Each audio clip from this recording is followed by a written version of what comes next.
Morning. Happy Thursday. It is a thirsty Thursday here on the DK Show. Appreciate you tuning in, however you're tuning in.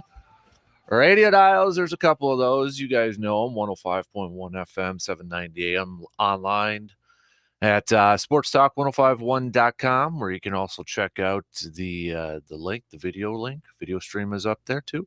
Got the app in your Google and Alexa home devices. But happy Thursday. Happy Thirsty Thursday, everybody. Appreciate you making us a part of your morning, part of your start to this day. Or maybe it's the end of your day, depending on your work schedule. Who knows? But how's it going, everybody? How y'all doing? Well, if you're a Brewers fan, maybe you're a little down. Brewers falling last night to the Cards 5-4. Brewers will try to get the split this afternoon. And then both Brewers and Cardinals will still be tied at the top of the division right there. But Cardinals putting up 2 runs early. Eric Lauer giving up a home run early to Paul Goldschmidt. Brewers inched their way back, got out of it, actually took the lead. But in the 6th, Cardinals putting up 2 more runs, and that was enough to take the 5-4 victory. Wainwright was even struggling there a little bit. He went over 100 pitches. Last couple games, you got to give the Cardinals bullpen some credit. They've been locking it down. Last couple games there, Cardinals starting pitcher, maybe struggling a little bit. But it was the bullpen of the Cardinals that have locked things down and made things a little bit more difficult for the Brewers offense. 7 total hits for the Brew Crew last night. 6 of them coming from the top half of the lineup. Luis Urias, the only one to not get a hit in the top half. Yelich collected a couple. McCutchen collecting a couple, including a dinger. Renfroe as well. Tellez with a home run. So, again, Brewers will try to get the split this afternoon, going up against Mr. Dakota Hudson for the Cardinals. Jason Alexander going to be getting the start again for the Brewers. Can his solid start to his career continue, I should say, this afternoon? Does he have another good start in him? Can he help his team get that W and split this series? We'll preview that coming up here in just a little bit, but after this series, then the Brewers will be welcoming the Toronto Blue Jays to town. So baseball chats, plenty of baseball chat throughout the morning here.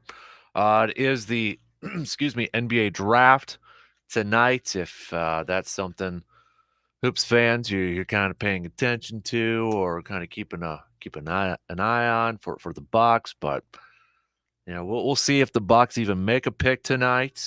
I know there was some talk out there. Could they trade the 24th pick and Brook Lopez somewhere for somebody or anything like that? Will that happen by tonight? I don't know. We'll see, but we did kind of the mock draft there yesterday. Bucks fans, I mean, how much are you paying attention to this draft? I mean, how much do you really think this draft can help propel the Bucks or improve their Bucks? Is there a certain player, couple players that you would love the Bucks to kind of go out there and maybe target and get? Johnny Davis, do you think he'll be a top 10 pick? Think he'll fall outside the top 10? Got a couple storylines to follow in tonight's NBA draft with Johnny Davis and in the Milwaukee Bucks. But what do you think? What do you think what the Bucks should do? Is if you're a diehard Hoops fan, or maybe if you're a diehard Bucks fan, is there certain moves that you would like to see tonight? It is different than the NFL draft. Let's be real. Let's be honest here. It is a little bit different than the NFL draft where, first round picks in the NFL draft, maybe key contributors right away.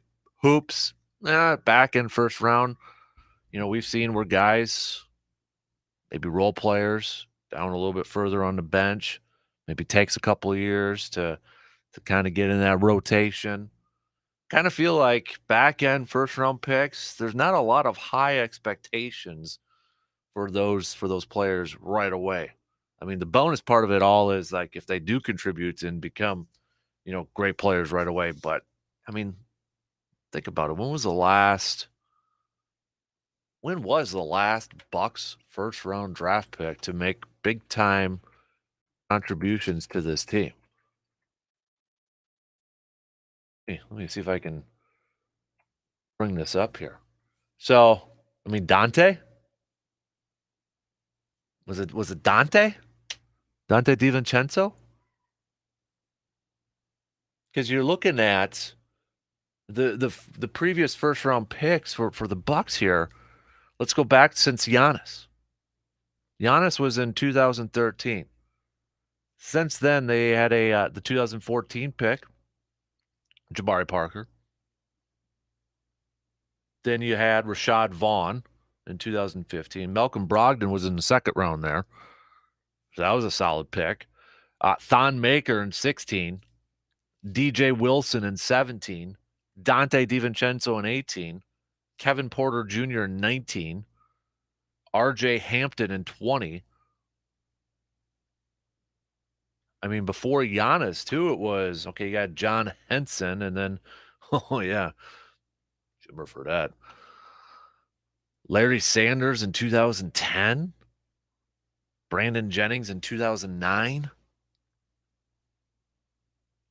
So it's been a little bit. Besides, I mean, Dante was, I would say, was probably, besides Giannis, of course, and it even took Giannis a couple of years, but Dante and Giannis in the last 10 years that a first round pick has actually made an impact, and the only one on that's still on the team is Giannis. Well, besides the recent ones, but yeah, how much do you kind of put into this draft for the Bucks tonight? I almost feel like, and I don't want to speak for a lot of Bucks fans, but I almost feel like they just, Bucks fans maybe want the Bucks to trade the pick for a veteran or for a move maybe later on down the road that'll help out to acquire a veteran. It's kind of how I feel. But hey, let me know. All right, shoot me some texts, tweets, Facebook, video posts, all that good stuff. But yeah, I mean, outside of Dante in 18 and Giannis in 2013, when was the last time that a first round pick actually worked out for the Bucks? It's been a little bit. So we'll get to that Stanley Cup final. Continuing, we had an overtime game last night. Colorado, though, taking a commanding 3-1 lead, and that's Game 4 OT thriller. So Colorado 1 win away from stopping or not letting the Tampa Bay Lightning get 3 Stanley Cup finals in a row. Big time win for Colorado on the road last night. Sure looked like Tampa Bay was gonna even up that series, getting out to an early lead, but Colorado forcing OT, and now 1 win away from hoisting Lord Stanley's Cup. All right, we got that too. We'll hit up Thirsty Thursday. So if you got any shout outs that you want to do, you can text those babies on over to the Shoe Doctors bullpen line. Want to give anybody a shout out or anything a shout out, you can do so there. We'll do a little receiver defer coming up around 7:40, 7:45. Hit that up in the back end of the second hour too. And then we'll throw in a couple other nuggets, couple other things here too. So, but tell you what, let's just jump right into it right away. Let's get the Wisconsin Credit Union lead off going here in just a couple minutes. We're going to lead things off, chatting a little baseball, chatting a little Brewers baseball. Brewers falling last night to the St. Louis Cardinals. Can the Brewers split this series? Can they get the W this afternoon? First pitch slated to start around 1:10. Jason Alexander on the mound. Dakota Hudson for the Cardinals. On a scale of 1 to 10, how you feeling about today's game? Does Jason Alexander, does he have another part in him? Can the offense help him out there too? Looking at Dakota Hudson, he's 5-3 so far this year with a 3.31 ERA. He's coming off of a win against Boston where he went 5 innings, giving up 2 earned runs, 3 strikeouts, 5 walks. Dakota Hudson has faced Milwaukee twice already this year. First time April 17th, where he picked up the loss, only going 3 innings and 3 earned runs. Most recently, May 27th, no decision, went 4 2/3, giving up 5 hits and no earned runs, 3 strikeouts and 4 walks. And of course, Jason Alexander in the early parts of his young career, looking at his start so far, coming off of his first win, 5 2/3, 8 hits, 2 earned runs. But every game that he's pitched in so far, he's gone, against the Cubbies, Phillies, Washington, Cincinnati. Hasn't been giving up a lot of runs, just 2-1, 1-2 in every start. Has given up quite a few hits, though, 7, 7, 7, and 8. But still 1-0 with that 2.42 ERA. So we'll kind of do a little bit more of a deep dive into this pitching matchup, into these lineups, and all that good stuff too. So your predictions: can the Brewers can they split that series tonight or this afternoon? Excuse me. Brandon Berg, our good buddies over there. Hopefully he can bring us back some luck when he's on tomorrow morning. So get it done, Brandon. I know he's in Milwaukee already, so he can't even hear, but maybe his mom's listening. So tell your boy to get that W and bring it back tonight. Get that split. So all right, let's get things going. First break, and then Wisconsin Credit Union leadoff coming up in just a few minutes. We'll chat a little baseball, previewing Game 4 between Brewers Cards. Dan Kasper Show will be right back after these words. Got a take on today's topics but can't call in? Then hit us up on Facebook, Twitter, or the text line and let your fingers do the talking. What's something you can't get for $14.99? A patio set for the backyard. Something you can get for $14.99? A month of unlimited car washes at Clean and Classy. Something you can't do in 5 minutes? Clean up those chairs after some birds, Something you can do in 5 minutes? Get a spring clean car at Clean and Classy on West Claremont and off Hastings on Brackett Avenue. Wash your car more than once a month? A monthly pass is going to save you money. Make your car clean and classy. Does it feel like you've been house hunting with no end in sight? Hi, I'm Ben from Merchants Bank, and I know finding a home that feels made for you is important. Have you considered building? Our flexible construction loans gives you the opportunity to create the home of your dreams and starts with just $5. Give me a call and we can walk through the details. Or if you're ready, you can apply online now at merchantsbank.com. We're here to support your dreams. Let's build together. Equal housing lender, subject to approval.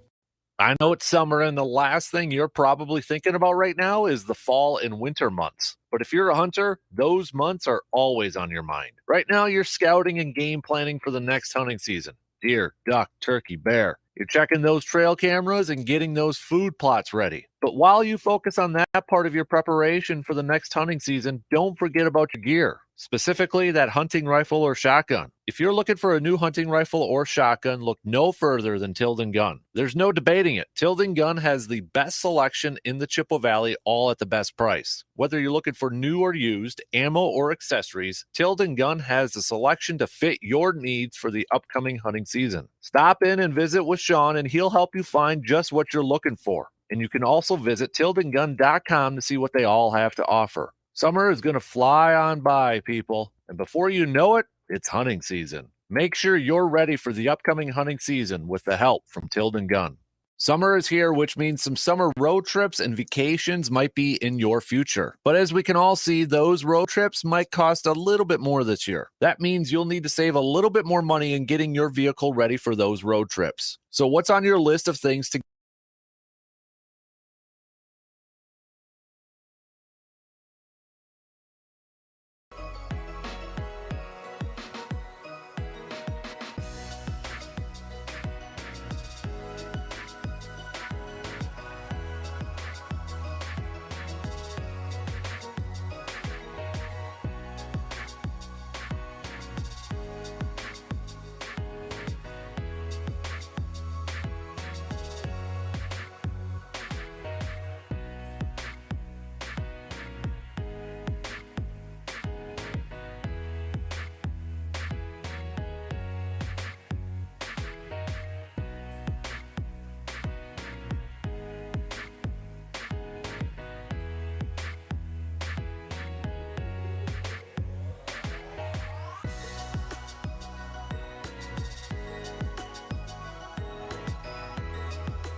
Tomorrow we'll be giving away another $50 in gas from our good friends over at River Country Co-op. So all you have to do is just head to our website at sportstalk1051.com. Click on that Nation tab over there and sign up. And that's all you have to do is fill out your name, email, all that good stuff, and then we'll randomly select a winner again tomorrow. We've had 3 of them so far. We got a couple more to be given away. So if you haven't signed up through the Nation, through the prize dugout tab on our website, go ahead and do so. If you've already signed up and you haven't won, you're still eligible to win. So, but if you haven't had that chance to do so, go ahead and go do it. We'll give away another one tomorrow morning, sometime with Brandon when he's on tomorrow after he is back from the Brewers game today. Hopefully he'll bring back some luck and get this split between the Brewers and Cardinals. As we said, Jason Alexander on the mound for the Brew Crew going up against Dakota Hudson. Jason Alexander coming off of his first career win. Can he add on another one, or at least put the Brewers in a position to try to win the game tonight? Before we kind of deep dive into lineups and all that good stuff, recapping the game from last night, 5-4 loss against giving up a home run right away first to Paul Goldschmidt. Brewers were able to get back to it and take the lead there, but 6 runs in the second, good enough for the Cardinals to retake the lead, and good enough to win the game. The bullpen last couple days for the Cardinals has helped the Cardinals secure their wins there after their starters a little shaky, a little kind of all over the place, but it's been the bullpen for the Cardinals locking it down these last couple days, and no different than last night, not giving up a single hit after Wainwright left the game. So Brewers finding themselves down 2-1. If they split tonight, they'll still be tied at the top with the Cardinals in division, just like they were at the beginning of this series. So good morning. Were you looking a little dressed up here this morning there, intern? You got anything planned or something? Yeah, going to lacrosse today, as a matter of fact. The Wisconsin Broadcasters Association having their summer conference down at lacrosse. When was the last time you went to a WBA thing? Oh, it wasn't long ago. I go once in a while. Conferences? Yeah. I don't sit in the session. I go to eat. We're going to lunch. Our friend, dear friend Terry West, who worked for or was on the air so many years on Wax, is going to be recognized as what they have a luncheon, and they honor what they call local legends. And Terry West is being honored as a local legend from the Eau Claire broadcasting area. So we're going to get down there and congratulate her on that. So we'll be leaving after we get done with the show this morning. All right. There you go. Thoughts on your Brewers? Pretty dull. Yeah. Pretty dull. I mean, there's no excitement in this team, and I think Council, great manager. I will take nothing away from him, but I think it's time to shake a few things up. He's got to. What would you do to shake it up? I would change the philosophy a little bit, get more runners moving. Just put more pressure on the defense. I mean, give these guys a little more to think about when they go up to bat. I'd like to see a little more excitement from this team on the field.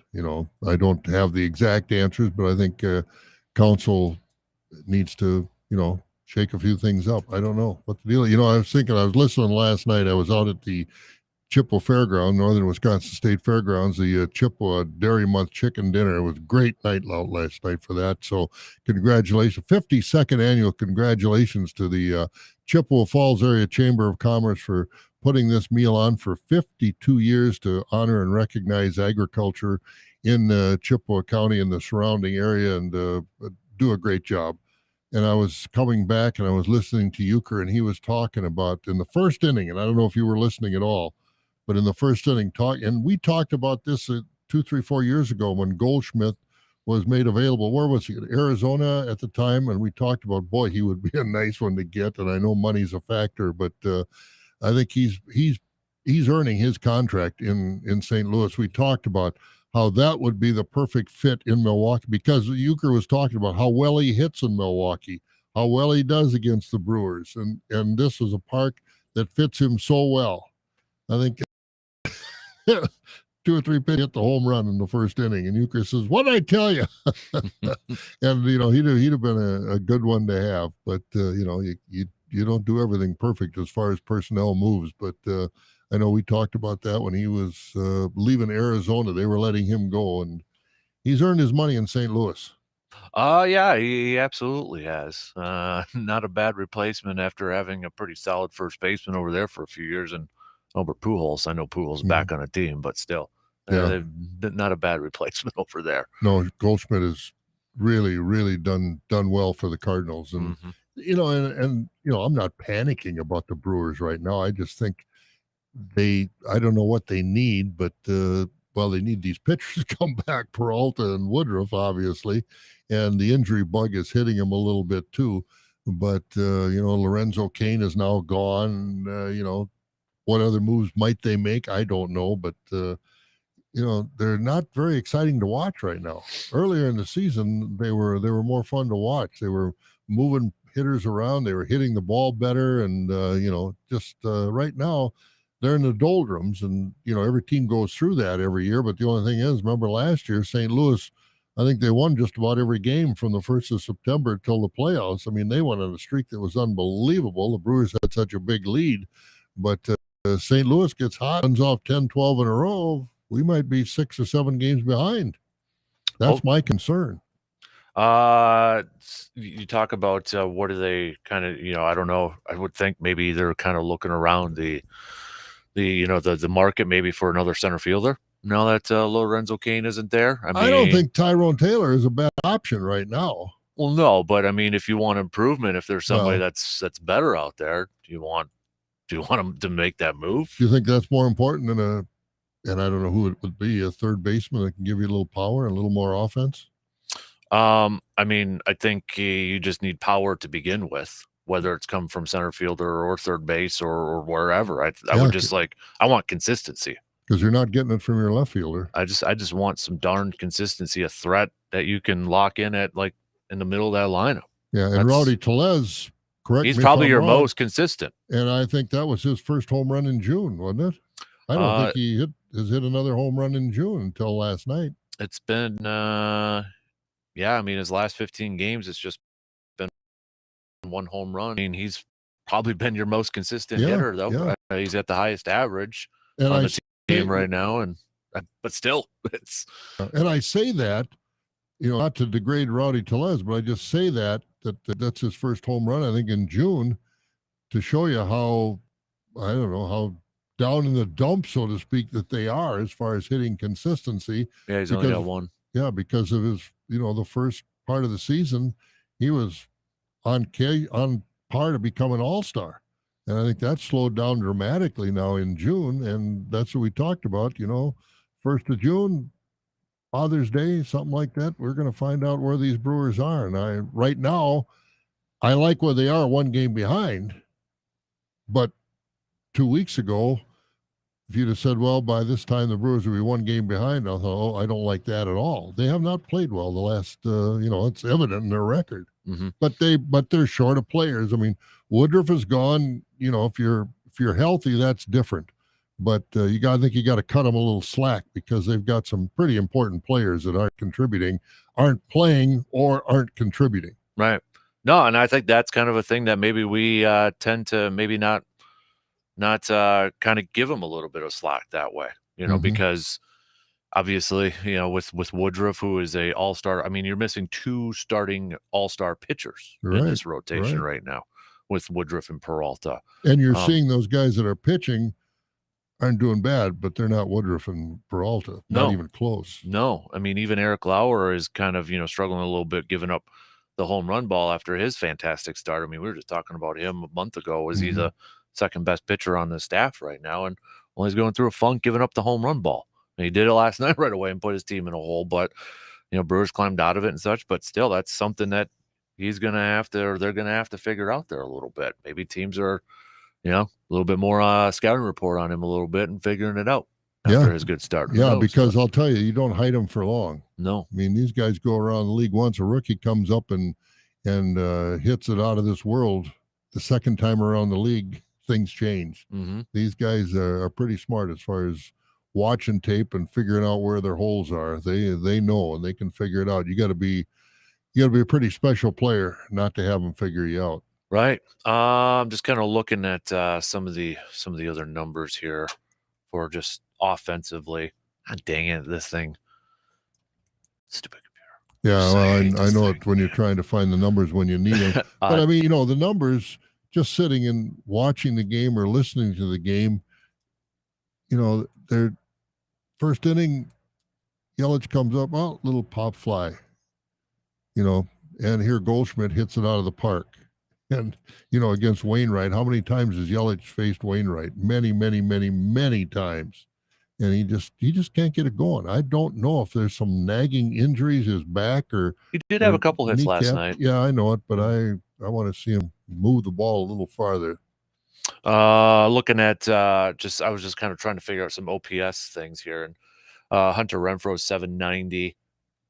We got Willie Adames is 786. Ruddy Tellez is 795. Keston's actually a 732 on there too. But Colton Wong 710. Well, don't know when I know he had a setback here a little bit, but that's another guy we're kind of forgetting about too, who's been dinged up and missing. It's a trickle down effect, and he's batting 263 in his last 7 games, 228 this year. You'd like that a little bit higher, but it has that trickle down effect. That's another starter that's been missing time for the Brewers. You look at the start of the season, and he was really in a force as a leadoff hitter. Mm-hmm. I mean, he really was. And then he started getting hurt, tweaking these injuries, coming back, and then he's out again.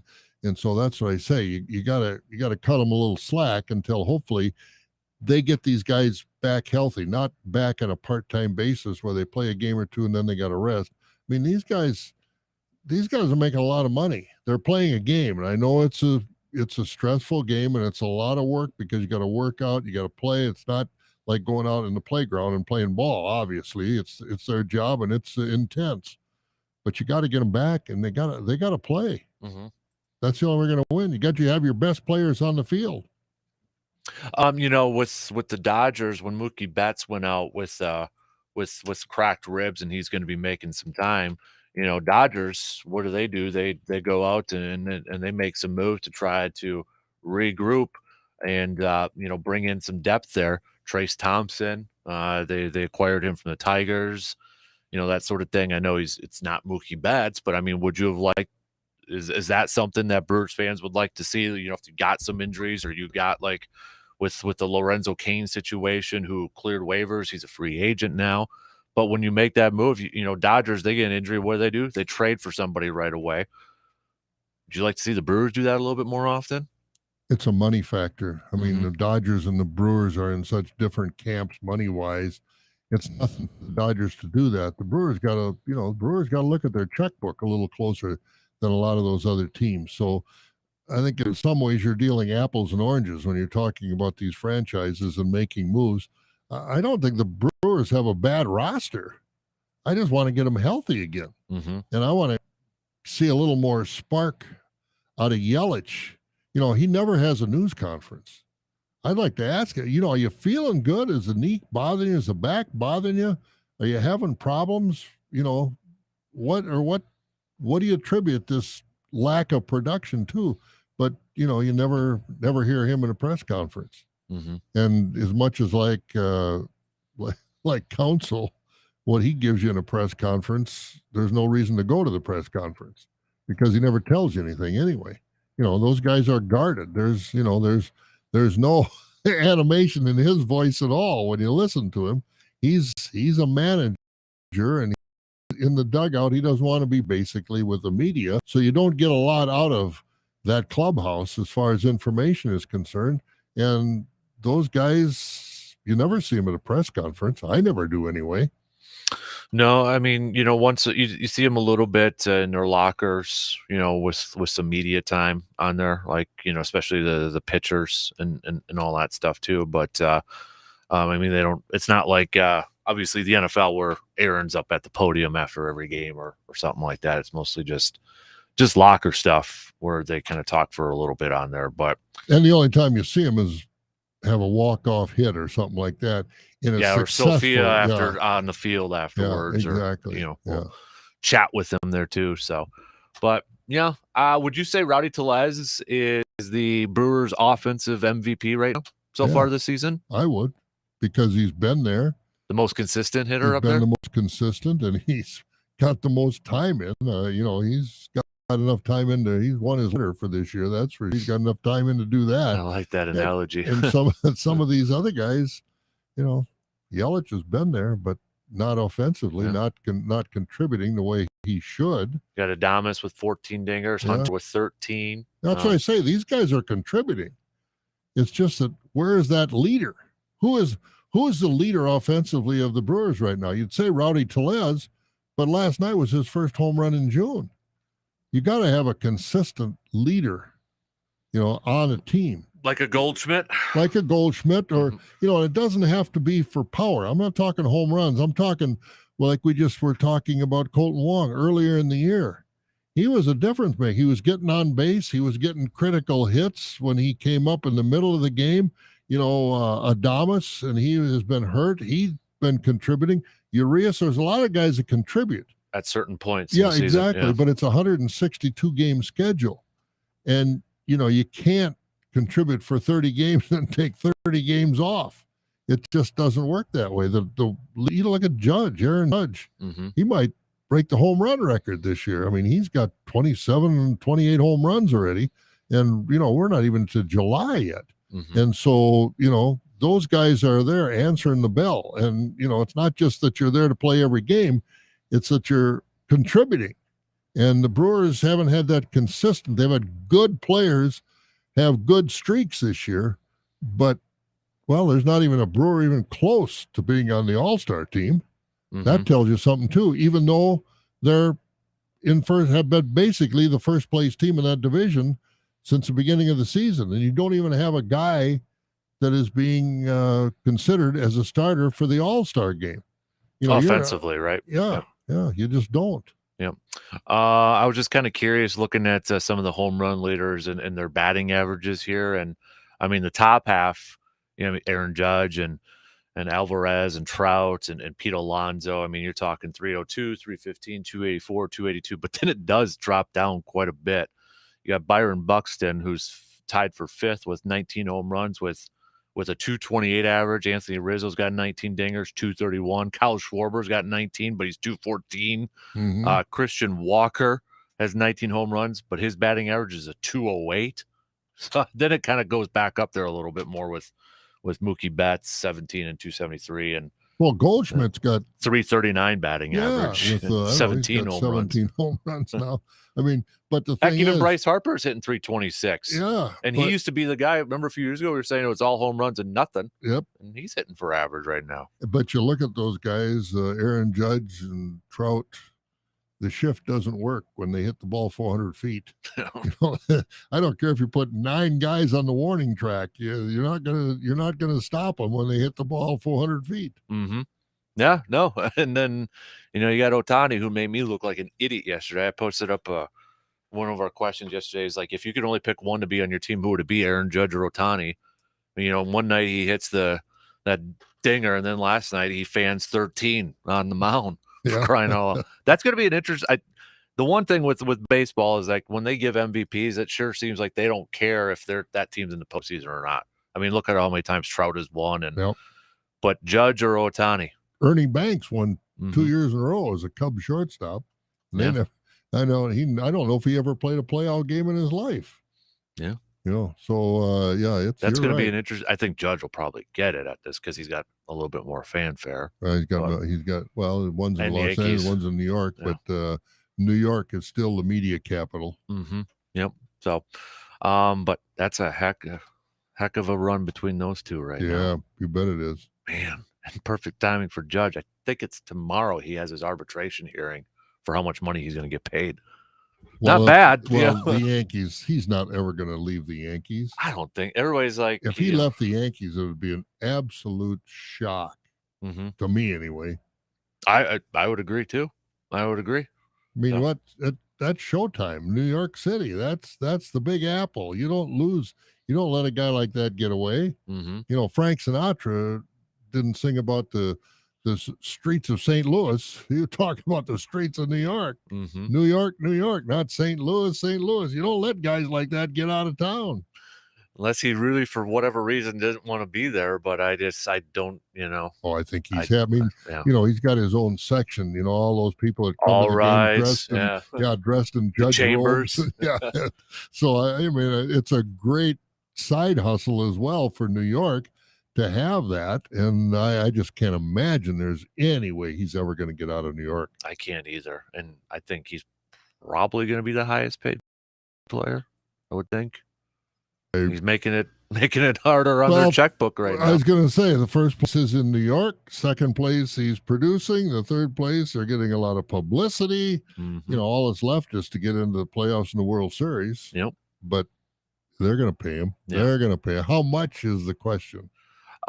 Quick text. Somebody was wondering what is the entire league batting average in Curious. So according to Pro Baseball or BaseballReference.com, the batting average across the league this year is 242. If you're curious about where the Brewers are, they are 25th out of 30th in just batting average, and their batting average is a 231. You know, it'd be interesting to compare the batting average this year to back, say, I don't know. Give me a year. I got it up. 2000, before they started all this shifting, or, you know, some of that sort of stuff, where the averages are, how much higher or lower they might be. I don't know. So 2000? Yeah. 270. Yep. Almost 30 points. Yeah. And I attribute a lot of that to the shift. You know what? That whole era is about that high around that time. Yeah. So I mean, even if you want to go to, let's say, 93, yep, 265, going up to close to 2000, starts at 265, 270, 267, 270, 267, 266, 271, 270. Now this year it's 242. Yep. What was last year? 244. What was the year before that? 245. The year before that? 252. The year before that? 248. There you go. I don't think you're ever going to get to 260 again with this shifting. Yeah, the last time that the entire Major League Baseball batting average was at least 260 or higher, 2009. Yeah. Otherwise, it was in the 250s or 240s. Yeah. Now the shift is on, and that's, to me, it's taken away. Is it the shift? If I'm sitting in the stands, I like a good pitcher's duel. Mm-hmm. You know. Or if it's I can watch it, and, you know, if somebody's got a no-hitter going or something like that. But I don't want to sit at home watch a 2-1 baseball game. Mm-hmm. You know, and I commend the pitchers, but the pitchers will be the first ones to tell you. At least they should be the first ones to tell you that I really like that shift. You know, because it helps. Mm-hmm. You know, the batting average against and ERA and everything else. These guys are hitting line shots and, you know, these one-hop ground balls that are just worm burners and, you know, heat-seeking missiles. And there's a guy standing out in short right field, picks it up on the first hop and throws him out at first base. Mm-hmm. That's not right. Is it a combination of shift and pitching? You know, we got guys kind of like so I was talking, I think it was with Mr. Varsho when he was in a few weeks ago. You know, you got specialty pitchers coming in, just wheeling and dealing, and, you know, like starters only going 6 innings, and then, you know, you got guys coming in for 1 inning and throwing 90 some miles per hour. Oh, it's definitely a combination. Pitching is so much different than it used to be. I mean, you know, there's definitely interesting. They talked about last night, Euchre, and again, some interesting. You know, you listen to Euchre, and it's not just the game. You learn so much about the game. And, you know, if you appreciate the game and the history of the game, we're talking about Wainwright and Molina for the Cardinals. They're the second most starting pitcher, starting catcher combination in the history of the game, behind only, this escapes me now, Bill Freehan and Mickey Lolich, I believe, from the old Detroit Tigers. They're at 316. Also at 316, Warren Spahn and Del Crandall for the old Milwaukee Braves. You know, and you don't have, that's a starting pitcher. But then you go to how many of these guys have, you know, like you said, they don't finish games. They go 6 innings. Boy, if a horse will go 7 and a guy's got a no-hitter, he might go longer than that. Mm-hmm. He might finish the game, but we've seen, what was it, no hitter already? What, 4 guys pitched it or something like that. It's just a different game than it used to be, and you appreciate that hitting, that pitching, but it puts pressure on the hitters. There's a lot more pressure on the hitters, and it's harder to hit for average in the big leagues than it used to be. And that's why I say, when they evaluate these guys for the Hall of Fame, you get some of the old-time writers in there that do the voting. They say, well, this guy had a career average of 265, even though he hit 500 home runs and had 800 RBIs and this, that, and the other thing. Well, yeah, but it's a different game. So we use 93 as that starting point, and it's an interesting trend because 93, 265, and that's when it went up to like around the 270s and that. But if you go backwards, so like going down to 92 and all the way, it goes, so 93 was 265, 92 it was 256, 258, 254, 254, 263, 258, 257. It was around 258, 260. But that 93 is when it spiked, and I think we can kind of, it was the we know the players in play. Oh yeah, when it first started in the 90s there. Yeah, and you go through these eras too. They'll talk about the dead ball era, and they'll talk about, is the ball juiced or whatever. It seems like when major leagues, and I'm not accusing or making any accusation. It just seems like when all of a sudden a little interest is down in baseball, the ball will get a little hotter, so to speak, and it'll go out of the park a little bit. They can tweak these things and adjust these things, but I credit major league hitter. It's much, in my mind now, and it may be a good debate. In my mind, as hard as it is to be a pitcher and throw all these pitches that these guys are learning, the sliders and all the other different pitches that, they had a fastball, a curve, and a changeup that was the pitch. And now they got all kinds of balls that they throw, But to me, it's much harder to be a successful hitter in the major leagues than it is to be a successful pitcher. Mm-hmm. Because you get through 5 innings, 6 innings, that's a successful night. These guys years ago, they pitched, it's unbelievable how many games these guys would finish. Mm-hmm. So I just think the hitters have a tougher road to hoe now than the pitchers. We got a couple things, and I know we got to take a really quick break. We'll take a really, really quick phone call here, but I was kind of looking at hits and hits allowed too, to kind of see that trend. If we kind of go to like 93 all the way up until it looks like 2008, it was about 9, a little over 9 hits, average, but it has gone down, and this year it's 8.13. So even hits are a little bit down too, and maybe that's with the shift. Yeah, I think the shift has made an effect in the game. Really quick phone call because we do have to take a break. Good morning. Who are we chatting with? Good morning, gentlemen. It's good to hear your voice again there, intern. How you guys doing today? We're doing well. Baseball weather. It is baseball weather. And speaking of baseball weather, you guys got me really thinking here. Yeah, they are down a little bit, but what's killing the Brewers is, if you look at the major league leaders in average, a Brewer doesn't show up until Rowdy Tellez at 83 for batting average with 250 at 255, 253, something 253. So I think if they need to go out and get help, it's necessarily power. I think a guy that they should be targeting is someone like Andrew Benintendi from Kansas City, because Kansas City's probably going to be selling, and he's a guy hovering right around 300. He's got 11 bombs, 11 home runs, or maybe I can't remember. But anyway, that's the guy right there. I think that could help our average, because like you were saying, Bob, they need somebody. Council's got to do something. Move runners around, get them going. But we got to get the guys on base to do that. So I'd rather find somebody who can hit for average than hit for power right now, because we really need to get some guys on base and get them across that plate. But I just wanted to see your thoughts on that, or who you think they might target. And do you think they really wait till the trade deadline, or can they go do it now?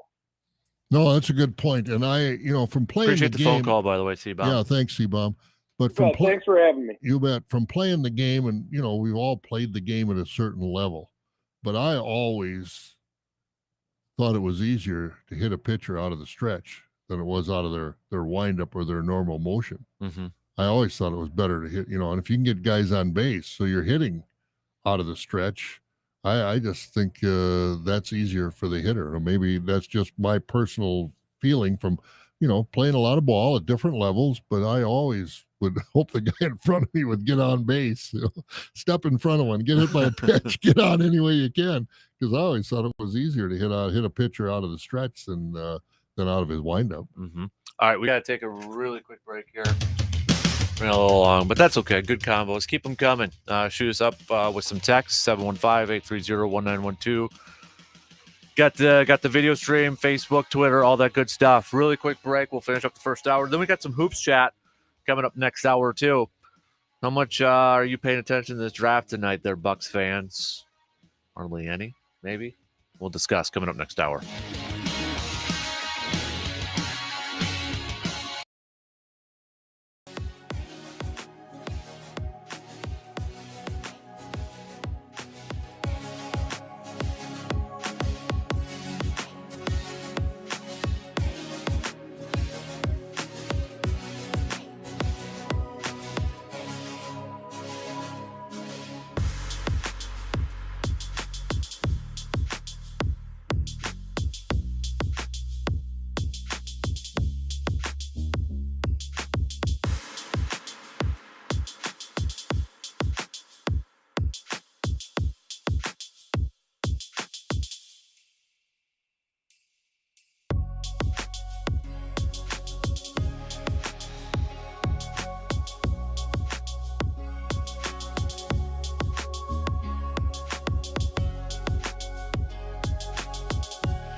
Kind of looking at some other like statistics to see if I can see a trend or anything like that. Last couple years, hit by pitches have gone up too.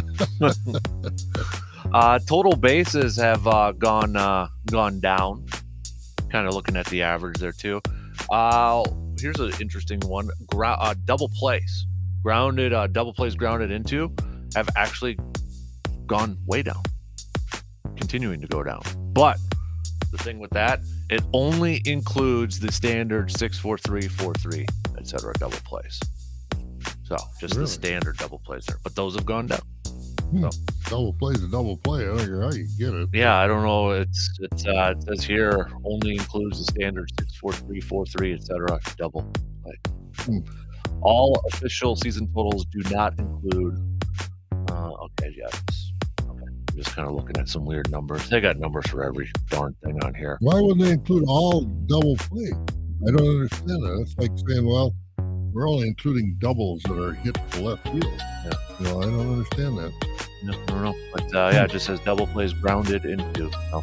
Yeah, the game has changed. I mean, whether you're for it or you're not, the game has changed. It will continue to evolve. Every game, every one of our sports has changed. You know, interesting thing here is that home runs are actually down compared to the last few years. And that's really strange because of all these metrics. Because what do they say? We want a guy, like Giancarlo Stanton from the Yankees. Mm-hmm. What does he do? Either home runs or strikes out. Right. Well, we went through some of those numbers, like the Anthony Rizzo and the Schwarbers. Yeah.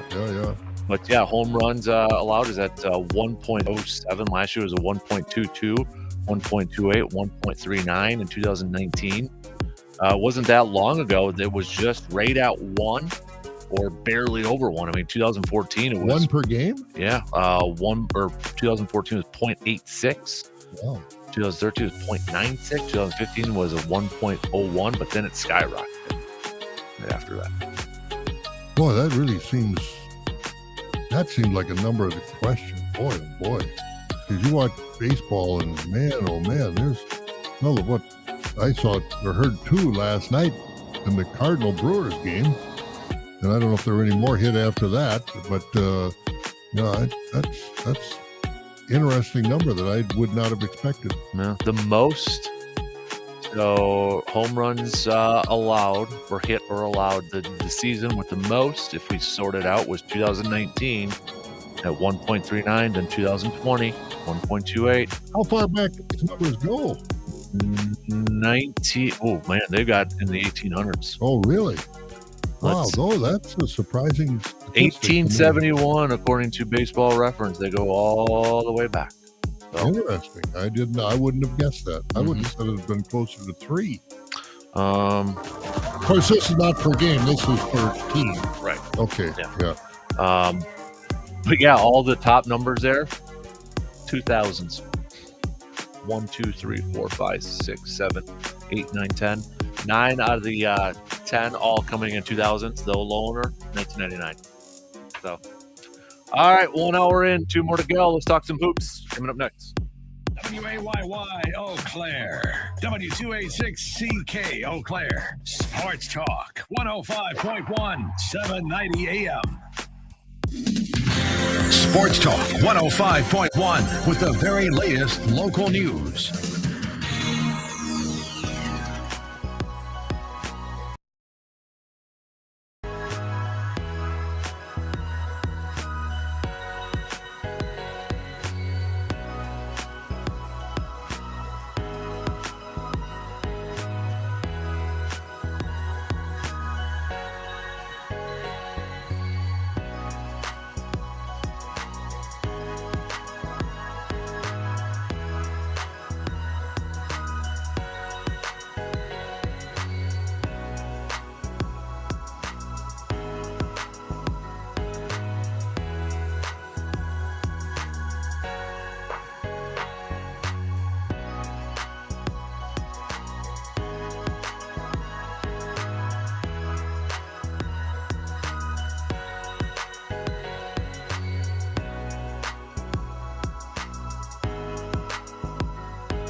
For right now on this Thirsty Thursday, you want to give us any shout outs to anybody or anything out there, just hit us up with some texts, tweets, Facebook posts, all that good stuff out there.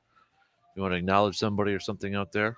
I'll acknowledge the Chippewa Falls Area Chamber of Commerce for putting on their 52nd annual Farmer Appreciation Dairy Days Chicken Dinner last night at the fairgrounds in Chippewa Falls. Another wonderful event, and they just love working with the farmers. All right, good deal. I have yet to try that one up there. Oh, it's good. Yeah. And a lot of people, it's just fun to. And yesterday, what I think anyway, yesterday was the most perfect day we had. The temperature was warm. The breeze was blowing a little bit, so there are no bugs. Blew the humidity away. It was just 2 points were down. Yep, just a perfect day yesterday. Wish I was golfing yesterday. Yeah, man, or on a boat. Yep, not a bad idea. Two.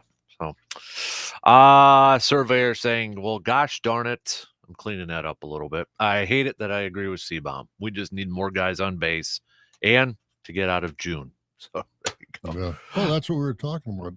Council's got to, I don't know what he can do. To get guys on base, I don't know if they need to take more pitches, foul off some of these pitches and make these guys work harder. The first inning last night, who's our second guy up? Urias, 3-1. And, the guy umpire called a strike that wasn't a strike and struck out on the next pitch. So, what are you going to do? But I agree with you. I think get guys on and put pressure. We've always said put pressure on the defense. If there's nobody on base, the defense isn't under any pressure. But you get guys on base, no, they got to be, where do I go with the ball? If it's hit to me, or what do I do? You got to put pressure on the defense. Let's do a couple of sports nuggets here before we get to some hoops chat. 1904, the first American motor boat race took place on the Hudson River in New York.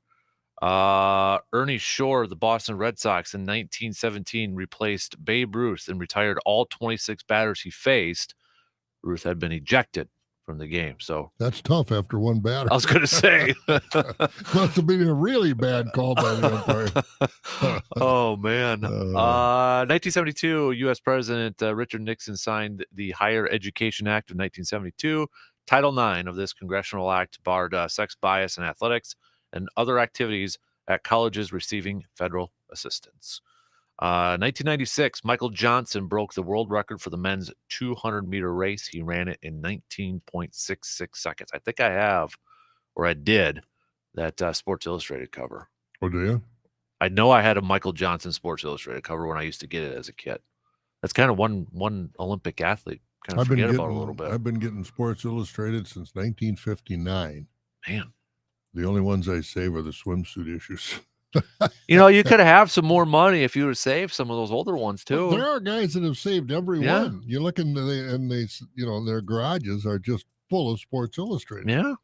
But it's. I usually save the if it's one of my teams on there. I've got a couple Tiger ones, including his first Masters one. But it's usually otherwise I don't get it in the mail. But if it's a Super Bowl one or like a Brewers one or a Bucks championship one, then I'll go buy it and save it and kind of keep it as a collector's item. Yeah, no, that's a good thing. It's just that a lot of people do that now. So, it's not like there's only one of a kind left. There are all kinds of them around. And I'm really curious to know if anybody listening right now does have a huge collection of Sports Illustrated covers. Or Sports Illustrateds. Yeah, well, I know every once in a while you see this guy's got 10,480 Sports Illustrated magazines, and they've got them. They keep them. I know you can buy just like the covers framed up. I think Luke's even got one in his office. But you can go to Sports Illustrated and you can buy the framed cover of it. But if it's not me or my family or somebody like that on the cover, I'm not going to hang that on the wall. Right. I'd rather have the whole thing. Absolutely. That's so you read the whole story. Mm-hmm. And the Sports Illustrated. And the writing is good, but the writing they used to have, Frank DeFord and some of those guys that were writing for Sports Illustrated for years, it was just unbelievable journalism, the way they could tell a story. And it's just, it's good, but it's not what it used to be. I want to see, okay, how old is this? Okay, last year of 2021. What is the most, what's the article? The most valuable covers? So it's the first one, 1954. Who was on it? You know, Wasn't that Eddie Matthews. Yeah, it was the Brave. Yeah, Milwaukee Braves, Yeah. all third baseman in the Hall of Fame. Eddie Matthews. And then Michael Jordan when he was in college. Yeah. LeBron James when he was in high school. And then Tom Brady, it looks like, from 2002. Let's look at some sales of note. Secretariat from 1973 issue that sold for $3,000. Mickey Mantle on a 1956 issue sold for $4,495, and then a Mike Tyson one in 1986. So this is just one article out there, but that's from last year. I've had every one of them in my hands at one time or another, but they're long gone. Just like your old baseball cards. Yeah, don't remind me of that. Oh, that hurts. That really hurts. I can't even just imagine what you had. Like, that's just shoe boxes. You know, they talk about the valuable Mickey Mantle rookie card. I know I had 10, 15 of those because you get them in those bubble gum things and put them in the bottle. Well, I didn't think you wanted those anymore. Oh, Lord. Oh, all right. I'm not going to look up which Sports Illustrated swimsuit ones are most expensive for you. You can do that on your own. So you can do that one on your own. They're not for sale. Oh, jeez. Oh, stored away and downstairs or in the garage, right? Oh, you bet.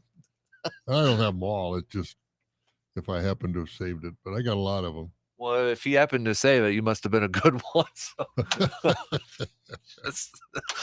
Okay, this is getting weird now. Let's talk some hoops here. We got the NBA draft tonight. How much are you going to be paying attention to that tonight? Well, I'm going to be paying attention because I want to see where I want to see who's the number one pick. I think we know who the first three are going to be. Yep. But I want to see who's number one, who's actually number one, and then where Johnny Davis goes. Because I've been watching some of these talking heads, draft experts, Jay Billis, and on and on and on. Johnny Davis isn't in their top 10. Yeah, he's usually, some of these mocks, maybe between 10 and 14, around there sort of thing. A couple of Bucks notes with this too. Pat Connaughton did opt into his player option, so he'll be back with the Bucks next year unless they decide to do something different. There's a rumor that Bobby Portis is going to opt out, which shouldn't be too big of a surprise because he's looking for a bigger payday. So you got that. PJ Tucker is also out in Miami. Yep. Yeah, we asked that the other day if Bucks fans wanted him back, and it was like, dependent on the money a little bit. That was the prevailing comments out there. But I want him back. I just don't. The money aside, I want him back. There's some talk. Could the Bucks trade their pick tonight? Could it package up with the Brook Lopez and move Brook Lopez on? Would you rather have Bobby Portis as your starting center or Brook Lopez as your starting? I mean, there's different elements that I just read a rumor earlier this morning. Again, these are rumors and they're draft rumors, so take them with a grain of salt. But there was one that the Bucks are looking to try to move up in the draft. There's even talk about moving up to 14 with the Cleveland Cavaliers. Who would they target there? I mean, you got a few different players there, but we were in the first hour right before you were popping on. It's kind of looking at Milwaukee Bucks first-round draft picks. There hasn't been a whole lot of them that have panned out very well.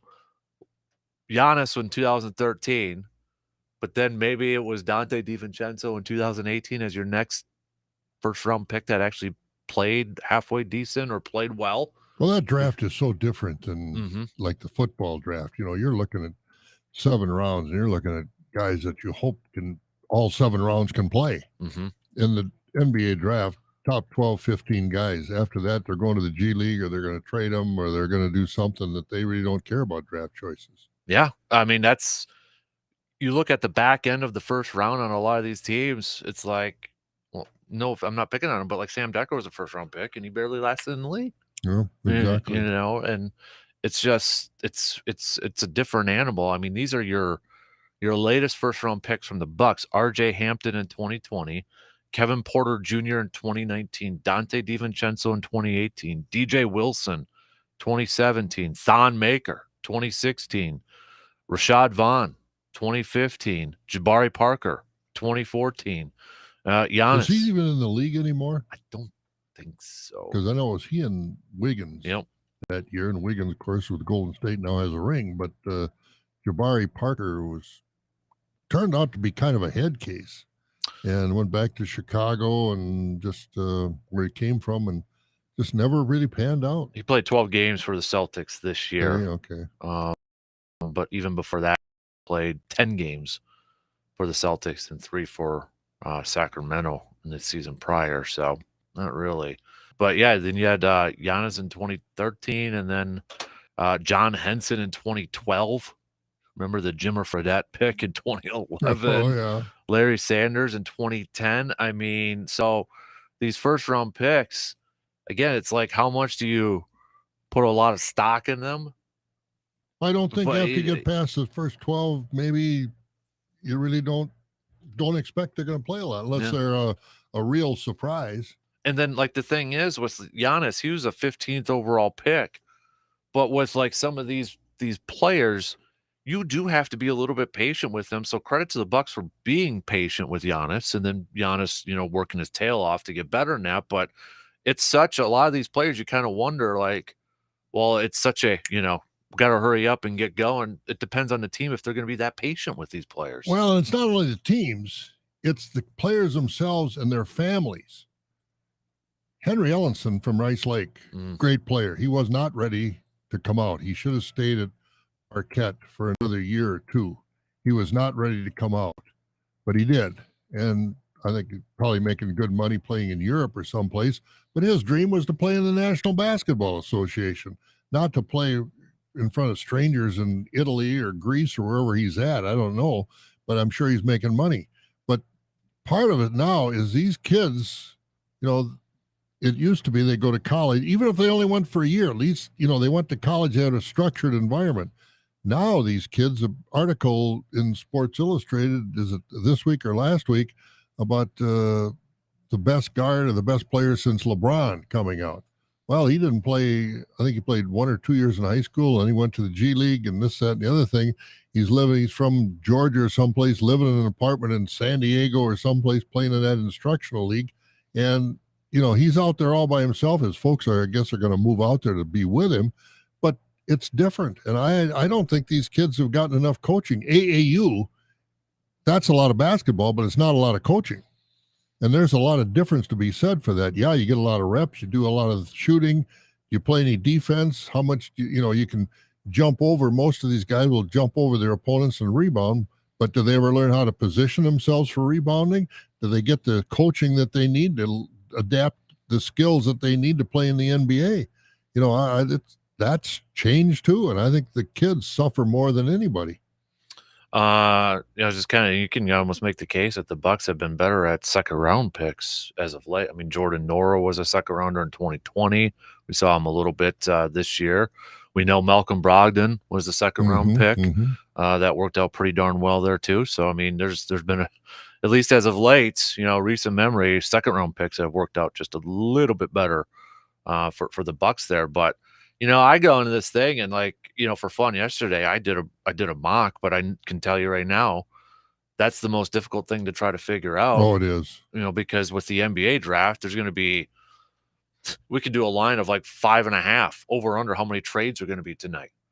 It's just going to be all over the place. And, I feel like a lot of these first picks, they're going to be based off potential, but maybe when you get later on in the draft, it's like, okay, the guys that played college for a couple more years, the second rounders, those are the quote unquote veterans, if you will, of the draft. Because, I mean, Chet Holmgren, he has all the talent in the world, but I really question, is he going to make it in the NBA with that body size? I think he will, because he's tall, but I think it depends on how the team utilizes him too. Exactly, he can't be a 5. There's no way he can be a 5. You can't force him down there because, and even like going up against a Giannis right away, Giannis will have his way with him. Oh yeah, there's no question about that. And and again, going back to Henry Ellenson, he got drafted by Detroit. Stan Van Gundy was the coach. Stan Van Gundy hated young players. He's like LeBron. He didn't want to play with young players. When LeBron went to Lakers, they got rid of all the young players that are now doing pretty well in other teams around the league. But, so you're a victim of circumstances in some of those cases. And, Henry got caught up in Detroit, where he's on the team for a few days, then he go to their instructional league team, and then back and forth. You never develop any cohesion with the guys that you want to be playing with in the big show. And so, you really get caught in the middle. And these young kids, I feel kind of sorry for them, because a lot of time their advisors, even if it's their parents, they want the best for them, but they don't know what's the best for them. And so the kids get caught in the middle. That's why I hope Johnny Davis goes to a team, because I think we would all agree Johnny Davis still, we haven't seen Johnny at his peak yet. We haven't seen the best of Johnny. I think there's room for improvement. But that's where I hope he goes to a team tonight that allows him to do that, and will coach him up and allow him to hit that mark. 'Cause I think he could be a good player. I think he could be in the league for a few years. Oh, I think so too. I think he's one of these players. You watch Ja Morant. Yeah, he was one of the top picks. But when he came into the pros, he really blossomed, because he just took off. And I'm hoping Johnny Davis can do that, because let's face it, playing in the Wisconsin system is pretty structured. You're not allowed to do a lot of freelancing. And in the NBA, if you can get around guys and go to the hoop, and like Ja Morant and some of these other guys do, if Johnny Davis could develop, and I think he's got the capability, because he showed flashes of that last year with Wisconsin. And I'm just hoping that he gets into the league and he can show some of that, because I think he's got some speed and quickness that we really didn't appreciate. And I think in the NBA, he'll be able to show that. So I'm hoping he can come on and be kind of one of those players that, can take it to the next level that a lot of people didn't see in college because of the system he was in. Yeah. So I just saw that Greg Gard will be there tonight too, which was the draft, which nobody's there. No, you got to do that. So, too. But no, I'll be excited to see Washington has been a popular mock. San Antonio has kind of been there. The Knicks have been mentioned all around that 10 to 14, selection there. And San Antonio might be a pretty good pick with Popovich as the coach. He's going to get good coaching, and he's going to learn the NBA the right way, because Popovich, obviously one of the best coaches ever. I was reading a little bit too with that rumor of the Bucks trying to move up to 14. It's like, could they be eyeing up Johnny Davis? But another Wisconsin, Patrick Baldwin Jr. is in this draft too. The UW Milwaukee kid. Oh, he did come out. Yeah. Okay, that I didn't know. And, and there's a kid too that, can we say he made the wrong decision as far as the college? And I know he was hurt for part of last year too, but let's face it, UWM isn't exactly Duke as far as notoriety is Went concerned. To play for his dad. Yeah, and so, he might be a real sleeper. Could he be that, I've seen him at the back end of the first round. I've seen him in the second round in some of these mocks, but how much do you look at that college year and kind of evaluate it? But I think that's maybe why it's hurting his draft stock too. Oh, I'm sure it is, because he came out of high school as a 5-star athlete. Yeah, exactly. And he went to play for his dad, which is all well and good. I'd never criticize a kid for that, but was that the best place for him to be to showcase himself for the next level? So maybe he's a Bucks target at 24. Very well could be. There's nothing like homegrown talent to bring in the crowd, although the Bucks don't have any trouble selling tickets now, but it's still nice to have some hometown heroes, so to speak. Yeah. So, that's another Wisconsin kid to be thinking about right there. Not only, he is from Wisconsin too, not just because he played at UWM. He was born in Green Bay. So he is a Wisconsin kid. So we got at least a couple of them tonight that'll go in possibly in the first round, but at least get drafted. Yeah, that would be nice. Yeah, they only have 2 rounds now, so they just don't have room for them anymore.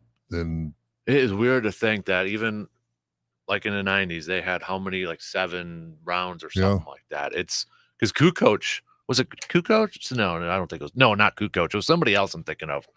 But just because I remember as a kid looking in the back of the cards, be like, oh, wow, he was like a 5th round pick or something like that. It's like, wow, and I think it would be good PR for the NBA to have more rounds, because, even if a kid gets drafted in the 6th rounds, I got drafted by the Chicago Bulls, or my dad got drafted by the Chicago Bulls. He didn't really make the team, but he got drafted, so he was highly thought of. But just having 2 rounds I never get excited about the NBA draft because it's only 2 rounds, and so a lot of guys, a lot of kids that you think might get drafted, obviously they're not gonna. There's only 60 players taken, Mm-hmm. and how many of those are going to be foreign-born players? Right. So that eliminates a very many from the American pool.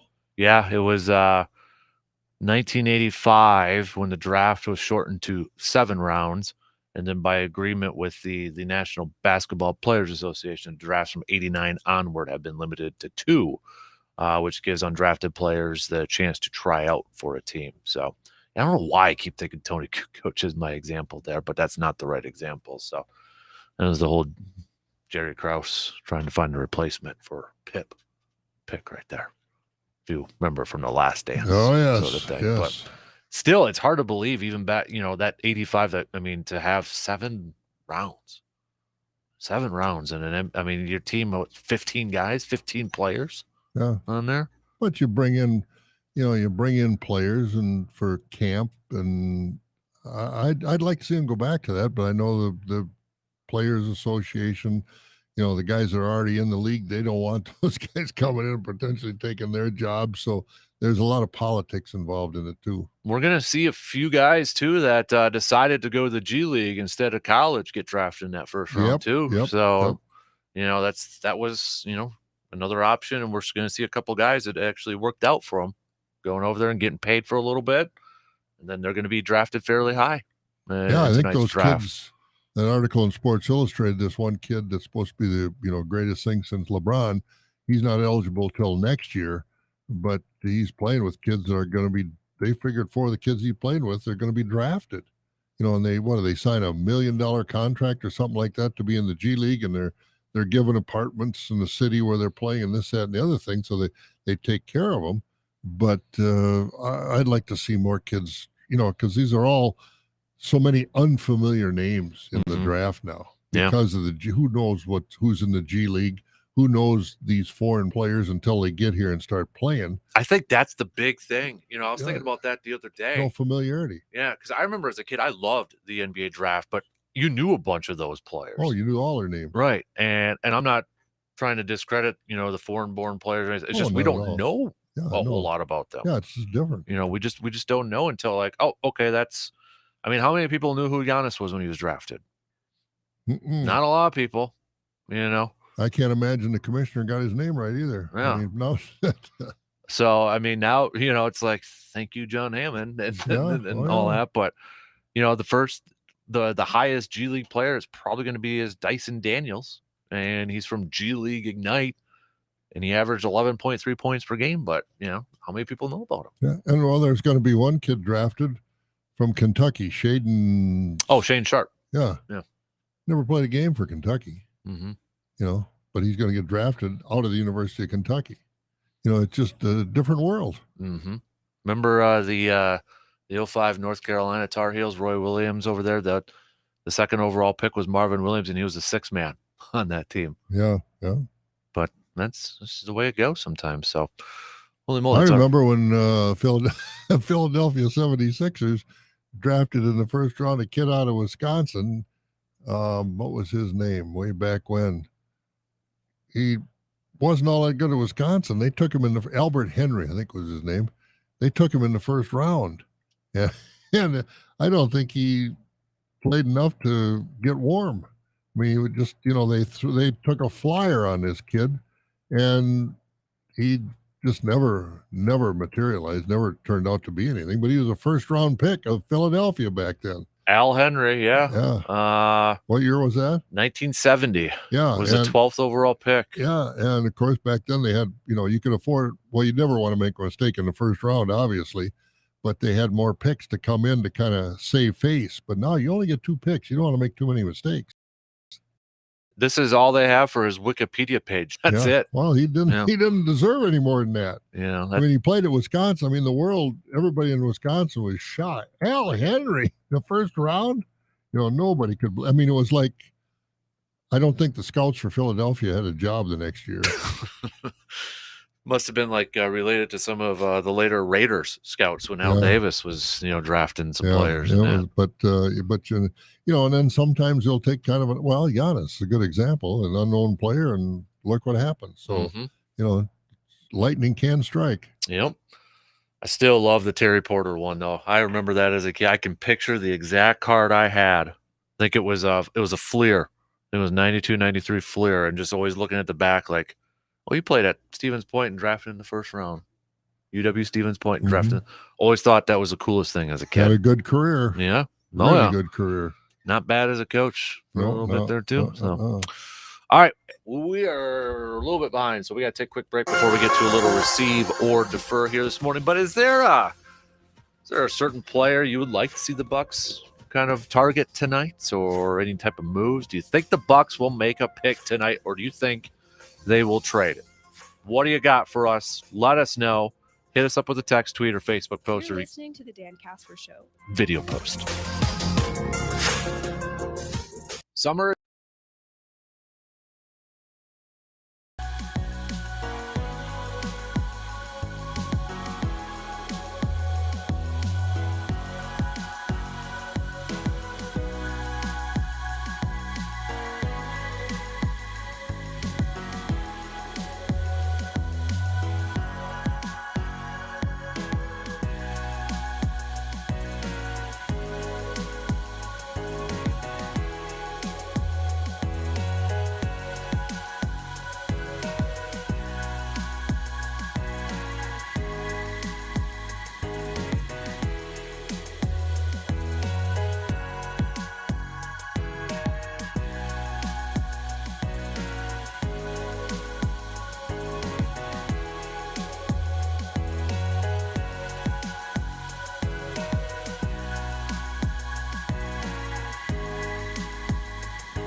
We'll save a little receiver defer till past 8 o'clock. That way we got a little Good bit idea. more time. My mouth is watering. I just had a couple of fresh picked strawberries.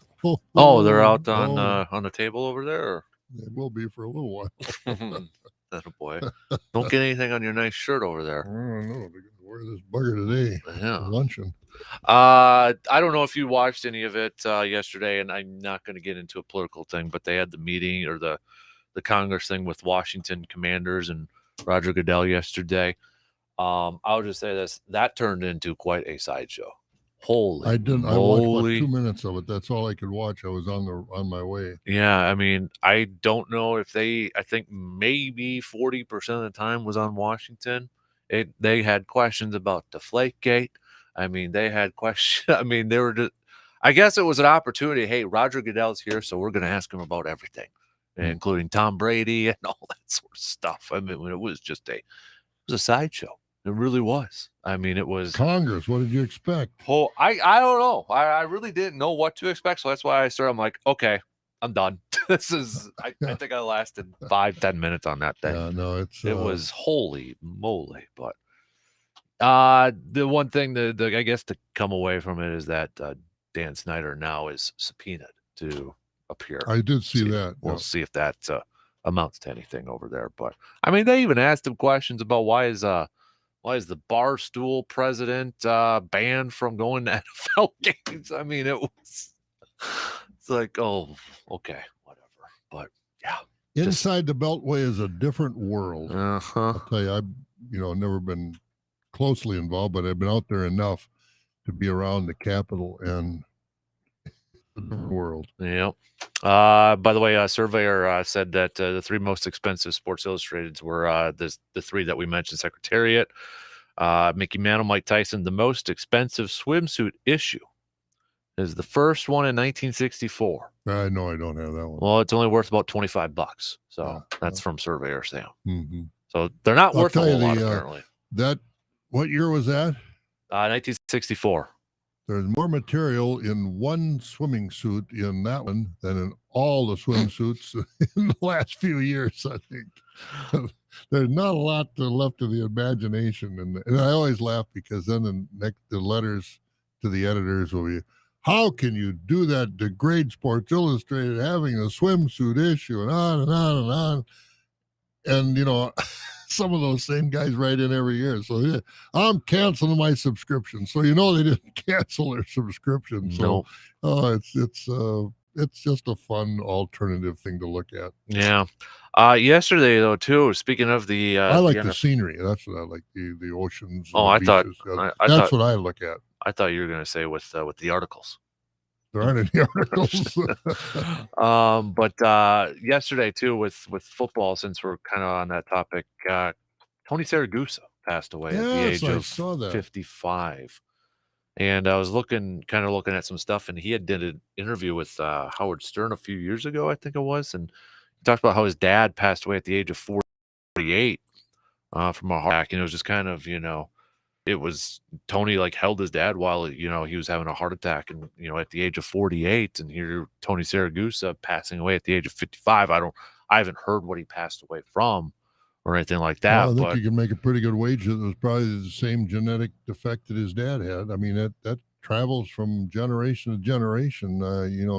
Be thankful if you got good genes that you you aren't susceptible to some of those things. If you are, make sure you get close to your doctor sooner rather than later, obviously. Yeah. And Tony Saragusa, let's face it, wasn't a lean, mean exercising machine. He was a big boy, put a lot of pressure on his heart. Mm-hmm. And I don't know what he died of, but I mean, Baltimore earlier in the morning, they found out Jalen Ferguson, one of their linebackers, 26, passed away too. They don't know about that either, do they? Why? No, but apparently he has been going through a really hard time. I'm just reading a little bit here. Responded to his home. Ferguson never regained consciousness, but I thought I had read somewhere. I want to make sure I get it right, but he, I think he had a death in the family, and then there was some other stuff that was kind of going on. But he had 3 children, and all under the age of 5. Ooh, that's tough, right there. It really is tough. It really is, and you just feel sorry for the family. And I don't know what happened to the kid, but sad story. Mm-hmm. Tony Saragusa. I mean, obviously, I remember him at his Ravens playing days with the Super Bowl, but then commentating on the sidelines. He and right there with the fullback from the Moose Cowboys, Johnson. Moose Johnson. They were kind of a team. And I kind of enjoyed Siragusa. He was, it's a lot different than that guy that ESPN had. Booger Booger Yeah. riding up and down the sidelines in a chair. Yep. Siragusa in the end zone was, he'd be down there and these guys would get down to the goal line and come in and he'd be yelling at from where he was doing, He was a character. He was a good guy. Yep. Yeah, he was. And I remember those. And I know he did a couple other shows. I think he did even a man cave show. It was like remodeling man caves and all that stuff. But it was just, there was quite a few of them, it seemed like yesterday, kind of coming through with that. Yeah, not good. And unfortunately, all young people. Mm-hmm. Yeah. But I thought I was trying to find it here, but all right. Yeah, no cause of death either for Jalen Ferguson, but sad day. So, and I know there was a couple more too. Was it right here? The Washington Commanders announced the passing of Brig Owens. Yep, back remember in him. the day. Yeah, So he passed away as well. Just seemed like there was quite a few more yesterday, kind of all over the place. But yeah, man, oh man. All right, we got to take another break here. So we'll do that. We're gonna hold off on receiver defer till the next hour, so we have a little bit more time, and then Bob can go eat. You want to do that too? So I will. put a bib on so you don't spill on your baby Getting nub. pretty good. No, I'm getting pretty good about that. In your pocket over there. We don't have time for it. The Dan Kasper Show will be right back after these words.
Casper Classic coming up in August. You can sign up for the Ultra Classic going on at Princeton Valley Golf Course Saturday, July 9th. Two-person scramble, $100 per team, 9 holes with carts, 6-pack of select Bud products, lunch, hole, and cash prizes. You can register by giving Princeton Valley a call. Register at the pro shop over there, too. So put that on your calendars. July 9th, 9 a.m. check-in, 10 a.m. shotgun start. Kind of a fun little thing that was going on Twitter. I know you probably saw it, Bob, with your Twitter account. Oh, absolutely. Never miss it. But it's kind of just one of those fun questions out there. Make your who, if you could build a dream outfield, a trio of any 3 players in MLB history, who are you picking? Oh, wow. Holy man. I mean, there's no right answer here. This is just personal preference. But, I'd have Mickey Mantle in center, and that means Willie Mays didn't make my team. And I'd have Mickey Mantle in center. Wow, this is hard. Would you put your Henry Aaron in right? Henry Aaron would have to be in right and Stan Musial in left. Mm-hmm. And then your Roberto Clemente's not making it. And I mean, that's hard. It's hard for me. I went with Ted Williams in left, Griffey in center, and then I go back and forth. It's like, do I want more power with Henry Aaron, or do I want my guy on base, Tony Gwynn? Yep. It's a fun one. Like you said, there's no wrong answer with this. And Griffey, you and I both said it. We think he's probably the best player ever. I take Mantle because he was so exciting. Hit from both sides of the plate, hit from power. One of the fastest players ever to get down to first base. You could really go get him.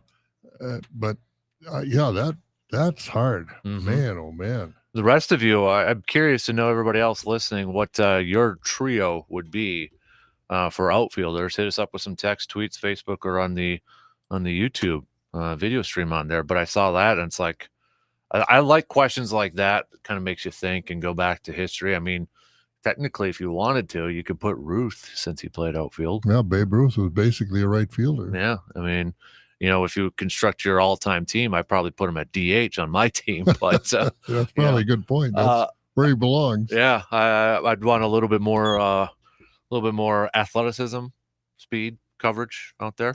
But that's like, for me, the hardest one was right field. Do I go Hank Aaron because of the power and, I mean, great outfielder and all that? But, Tony Gwynn, on base machine over there too. Roberto Clemente had an arm like a cannon. Yeah, that's the other part. Do you put that in there? 3,000 hits and died way before his time. Mm-hmm.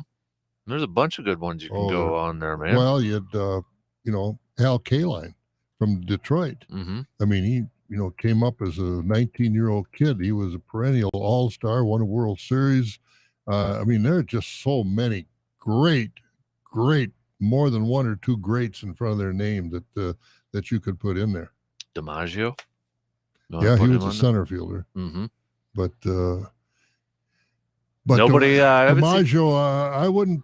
No, DiMaggio wouldn't. There's no way I would put him above either Mickey Mantle, Willie Mays, or Ken Griffey. I'd agree. I haven't seen a whole lot of people picking Barry Bonds in left field right now. No, I don't think so. So, but hey, curious. Let's make that for the next hour kind of a fun little question out there. And that's the thing too, is like when you build it, how much do you factor in the defense, or is it all offense, or is it all power? Do you want a little bit of a mixture here and there? Right fielder's got to have an arm, like you said, gunning those guys out and holding the guys on base. All that stuff. And you look at guys we don't even consider that were great players. Ricky Henderson. Yeah. I mean, he could go get it. He hit for average. He could steal base. I mean, the guys had so many guys that were so great and at different parts of the game. Mm-hmm. It depends on what you want to focus on. This was a question from MLB Network. And Mike Trout, you see, he's playing. They say he's one of the best players ever. Do you put him in there? Top 20 best player of all time. So, but the pick network posted up there was Griffey, because it must have been the trio at an all-star game. Griffey, Bonds, and Sammy Sosa. probably not putting Sammy in mine. No, I don't think Sammy's going to make too many all-time all teams. No. Yeah, I think this looks like it's from an all-star game with those three right there, because Griffey's wearing the Reds cap there. Yeah. So And Bonds is a tragedy, because he would be. I mean, he was Hall of Fame before, when he left Pittsburgh, then just destroyed his reputation in San Francisco. Yeah. But yeah, let us know.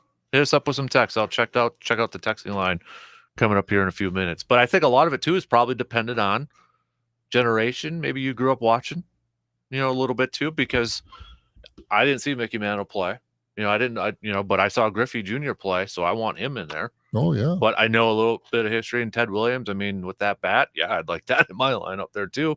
And that's where I think mostly for me, I'm struggling with, I didn't get to see Henry Aaron play, but I know about him. But I saw Tony Gwynn play. And, completely two different bats right there. They are. Yeah, but again, it's like, which one do you want in your lineup? It almost maybe depends on how you fill out the rest of your all-time lineup. Maybe you want some table setters. Yeah. And Tony Gwynn right at the top. Yeah, it's a hard thing to pick three. Golly, that's hard. Yep. So I'm curious to see where everybody else goes on this one too. So I'm sure there are names we haven't even mentioned yet that would get consideration by some people. Yeah. I'm trying to think of some of the older ones back in the day, but man, there's yeah. I think would you agree? No, I'm going to save this for receiver defer. I got to write it down because I'll forget what I was going to ask. That can happen. Is there make a prediction? Do you think the Bucks actually make a pick tonight? I do. I think they'll make a pick. They might trade around, and but I think they will make a pick. You think so? Yeah. I feel like they're going to trade. Well, maybe they might trade and try and get a veteran big man, but Brook Lopez, I don't know what they're going to do with him, if he's pricing himself out of Milwaukee or what is going on with him, or if they think his best years are behind him. I don't know. Would you rather have Brook Lopez or Bobby Portis being your starting center next year? Well, truth be told, neither. I'd like to find somebody else. Would you still want Bobby Portis on the team? I'd want Bobby Portis on the team, but the inconsistency there is what hurts a team when you get to the playoffs. I mean, he had one good game against Boston, and everybody says, "Oh, Bobby Portis is the difference, man." That was a good game. He had two clunkers. I mean, compared to the game he had, they weren't bad. They just weren't difference maker type games that you need from some of those guys. You look at the guy from Boston that beat the Bucks in what was it, Game 6? That kid from Tennessee, Williams. Yeah. He had one good game in the playoffs. It was a game, that would stand out. Oh, yeah. Okay, I know you're talking about. Yeah, I thought you were talking about the big man that was missing some time. No, number 12 from Boston, drafted out of Tennessee. Came in and made, I don't know how many 3-pointers he made in that game. That was the difference. That's the only game he ever played where he made a difference. He had some good games. Yeah, it was Grant Williams. Yeah, Grant Williams. Yeah. But he never had another one. And so, those kind of guys are a dime a dozen. But how many guys can you get that are going to be consistently there for you? And Bobby Portis is one of those guys. Brook Lopez is much more steady when he plays on a regular basis as far as what he can give you and what he will give you and what he has given you. Bobby Portis is not. I think Bobby Portis is more athletic, but I don't think he can give you the offense that Brook Lopez can on a consistent basis. How much do you factor in, because I know a lot of people had some issues with Brook Lopez defense. Interior defense, the Bucks were one of the best, but it's perimeter defense. Is that more game planning, or is that Brook Lopez? Do you want to go a little smaller lineup for perimeter defense? I think there's so many ways to go about that one. I think it's a little bit of both. And it's hard to set it up because it depends on who you're playing. If you're playing a team that shoots a lot of 3-pointers, you don't care so much about your interior defense. The perimeter defense is what's important. Then you get guys teams that are going to go more to the basket, but I think more and more teams are going to that 3-point line.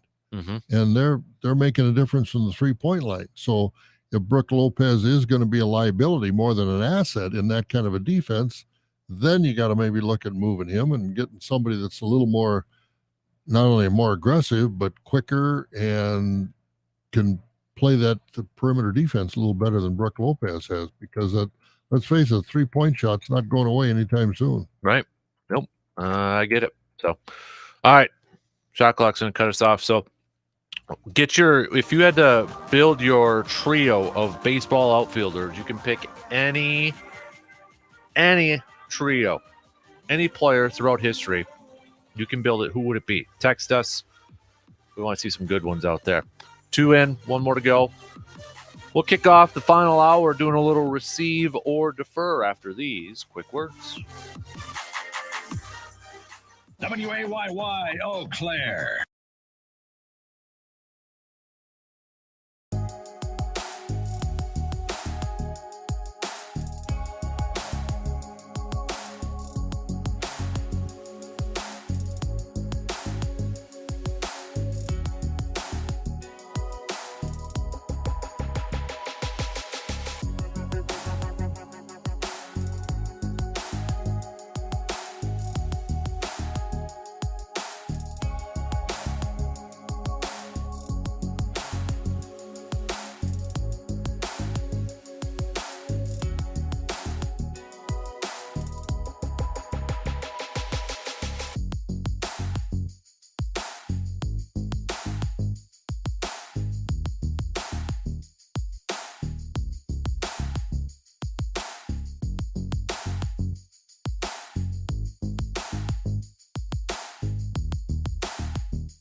on this Thirsty Thursday. You want to give any shout outs to anybody out there or anything? Give kudos? Hit us up with some text so we can do that for everybody out there, okay? But happy Thursday. Thank you for making us a part of your starts.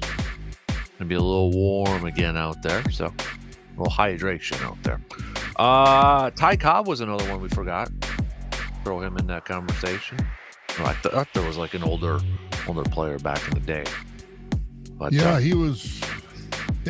From what I've read, obviously he was way before our time, but he was a different cat, but an awful good player.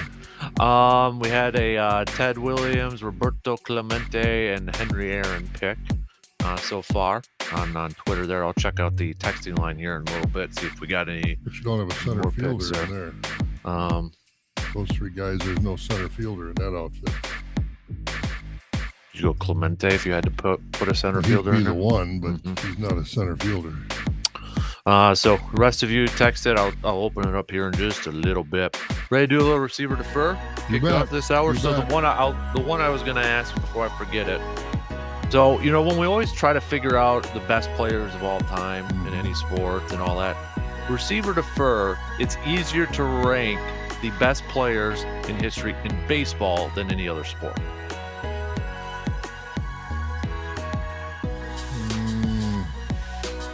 I don't think so. Which sport do you think is easier? Basketball. Really? Okay. Interesting. I think there's some guys that, obviously you start with MJ and LeBron. What about like Bill Russell? Bill Russell would be on my team. Larry Bird and Magic Johnson would be on my team. The top five, and I know there are a lot of other ones, Wilt and a lot of other ones that would be there, but I think basketball for me is easier. Would you say football is the most difficult? Yeah, I really would.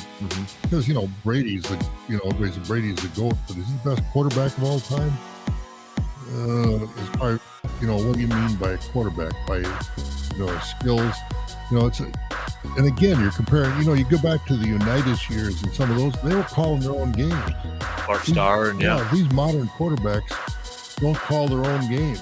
Now that takes a lot of pressure off. But granted, they can maybe change the play like Aaron Rodgers does, but basically they're not calling their own game. They know how to. I think probably Peyton Manning calls his own game, but the modern quarterback is a lot. Again, you're comparing so many different things. And basketball, the game itself has changed a little bit, but the 3-point shot and thing. But basically, as far as the skills and the domination of some of these guys, that doesn't change so much. Right. Yeah. So, all right. Did you have any before I continue, or? Well, I got one, but we haven't gotten to my topic yet. What do you mean we haven't gotten here? Go for it. What is it? Receiver defer all your golf. I figured it was going to be live golf. I've got a theory on live golf. We'll talk about this. Oh boy! But receiver defer. These players that are leaving for the LIV tour don't deserve world ranking points, and I say that not because they're leaving, but because it's not tournament golf. That's a toughie. Not for me. I know what your answer is. You're going to receive that. They don't deserve ranking. We're playing round robin tournament. I just feel like You're playing 54 holes. What's the pressure? What's the pressure on these guys? Because they all get paid whether you finish first. Obviously, top you're gonna make, but everybody makes $125,000-$150,000. Everybody that plays in the tournament, the goal is, you're going to come over with a check. You got to, in the PGA, you got to make the cut before you get paid. You go and play and you don't make the cut, well, try it again next week. I just don't think pressure's not there. These tournaments aren't, who cares about these tournaments? I just think there's so much difference, so really difference in the competitiveness of LIV versus the PGA Tour. It can't be graded the same way as a PGA Tour for sure. If they do it, it can't. I've got a theory on these players, 3-part theory on these players that go to the LIV. One, this mic is creaking. I'm glad it's not you. One, only players who are well past their prime are going to go. I think this is going to have a bigger effect on the Champions Tour. So like the Phil Mickelsons, is Lee Westwoods, Sergio Garcia's names, but they ain't going to compete anymore. Yeah. And some of those guys. Two, guys where their bodies they know are starting to break down, so they want to cash in and not play as much. Brooks Koepka, DeChambeau's body's not going to last with that violent swing. Three, the tour is for people who don't like golf, but they play it because they're good at it and they'll earn some cash. Dustin Johnson and Brooks Koepka. Yeah, I agree. I agree 100%. I don't think there's any competition. I mean, what pressure is there to win the Portland Open on the LIV Tour when it's a round robin, a shotgun start, it's 54 holes. It's just, I think it's ludicrous. They've got so much money, you can't run them out. But I don't know what they're ever going to get. And the last thing I'm going to do is, watch this tour on my computer. It's not going to happen. You watch the Masters or something like that, Amen Corner, before they start the network coverage. These people aren't going to get network. If they start their own network, and, I'm not going to pay extra for watching an LIV golf network. I just don't think they deserve, not because you're mad that they're leaving the PGA Tour. That's, they want to make all that money. God love them for it. But I just don't think the competition is there. I don't think you can compare a PGA golf to these LIV tournaments. I just don't think it's comparable. Mm-hmm. Yeah, I was thinking about this the other day. Like, I feel like because we know Brooks Koepka wanted to play baseball instead of golf. I mean, he's been out there and he's said that. And there's talk that Dustin Johnson doesn't even really care about golf or that. But if you're good at it and you don't have to play it as often, but you're going to win a bunch more money, well, of course they're going to go to the LIV Tour then. Do whatever the heck they want. I mean, they've got both those guys have got majors. Bryson DeChambeau, he's a cuckoo. His body's not going to last. No, I agree with you. I agree with you. But then he said, gives me more time to be with my family, which is fine. I have no problem with that. And, my religion. And if he's that religious a cat, look at the religion of the people from Saudi Arabia. I mean, this guy murdered Khashoggi, and had his body cut up into parts. I mean, how they treat women and this, that, and the other thing. Don't throw the religion card at me when you're talking about this Saudi tour. No way. Mm-hmm. Yeah. No, it's do you like what the PGA Tour though is doing with their top 58 tournament circuit? Gonna be more money. I don't know did you hear about this? Yeah, I heard they're gonna put some more money, which is fine. Maybe that pressured them into putting more money out there. That PGA is kind of like the oil companies. They make a lot of money. The oil companies are making sinful profits right now, and we're paying the price for it. I know. And it's a situation where I don't think the PGA is going to go broke by any means by putting more money out there. So that's fine. I know. There's because the PGA I think it was yesterday. They're talking about how the U.S. Open or some of these other tournaments is they've all of a sudden got more money for these tournaments. And now people are questioning the PGA. Well, where did all this money come from? Were you just holding on to it and all that? They're just kind of wondering how the purse is bigger with not more sponsors and all that. So I don't know, but it's like all major league sports. How many major league teams are hurting financially? You got to watch. Some have to watch the purse strings more than others.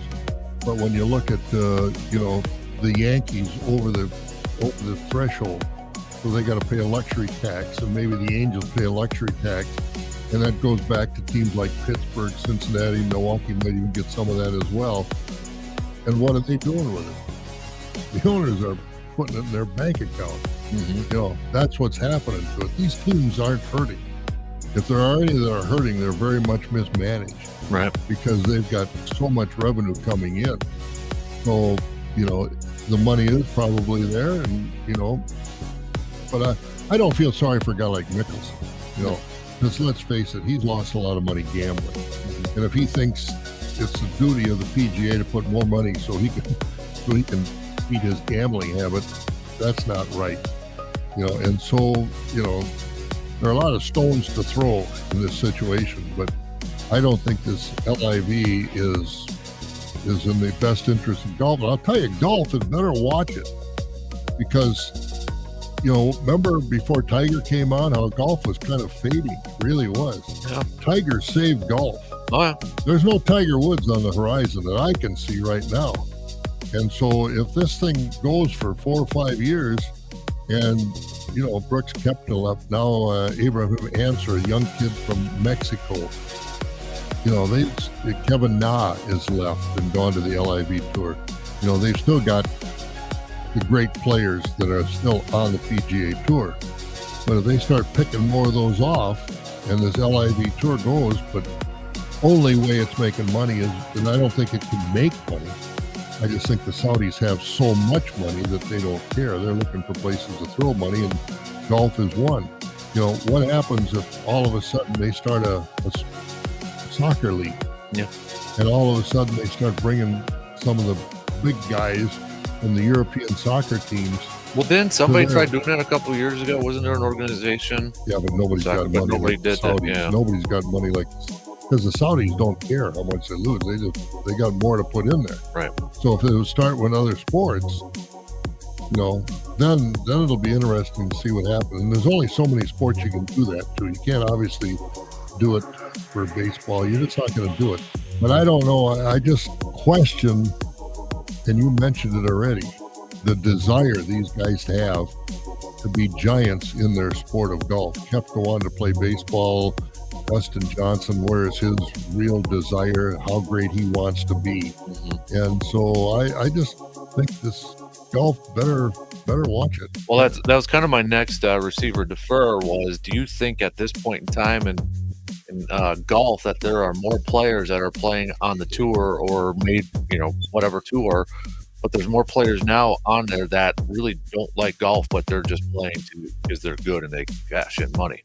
Because I'll tell you, like you said, mentioned Tiger, I wouldn't be playing golf if it wasn't Tiger. Tiger made it cool and all that, but I feel like there's pretty few players compared to maybe like pre-Tiger. Those guys love golf. They played golf and they loved it.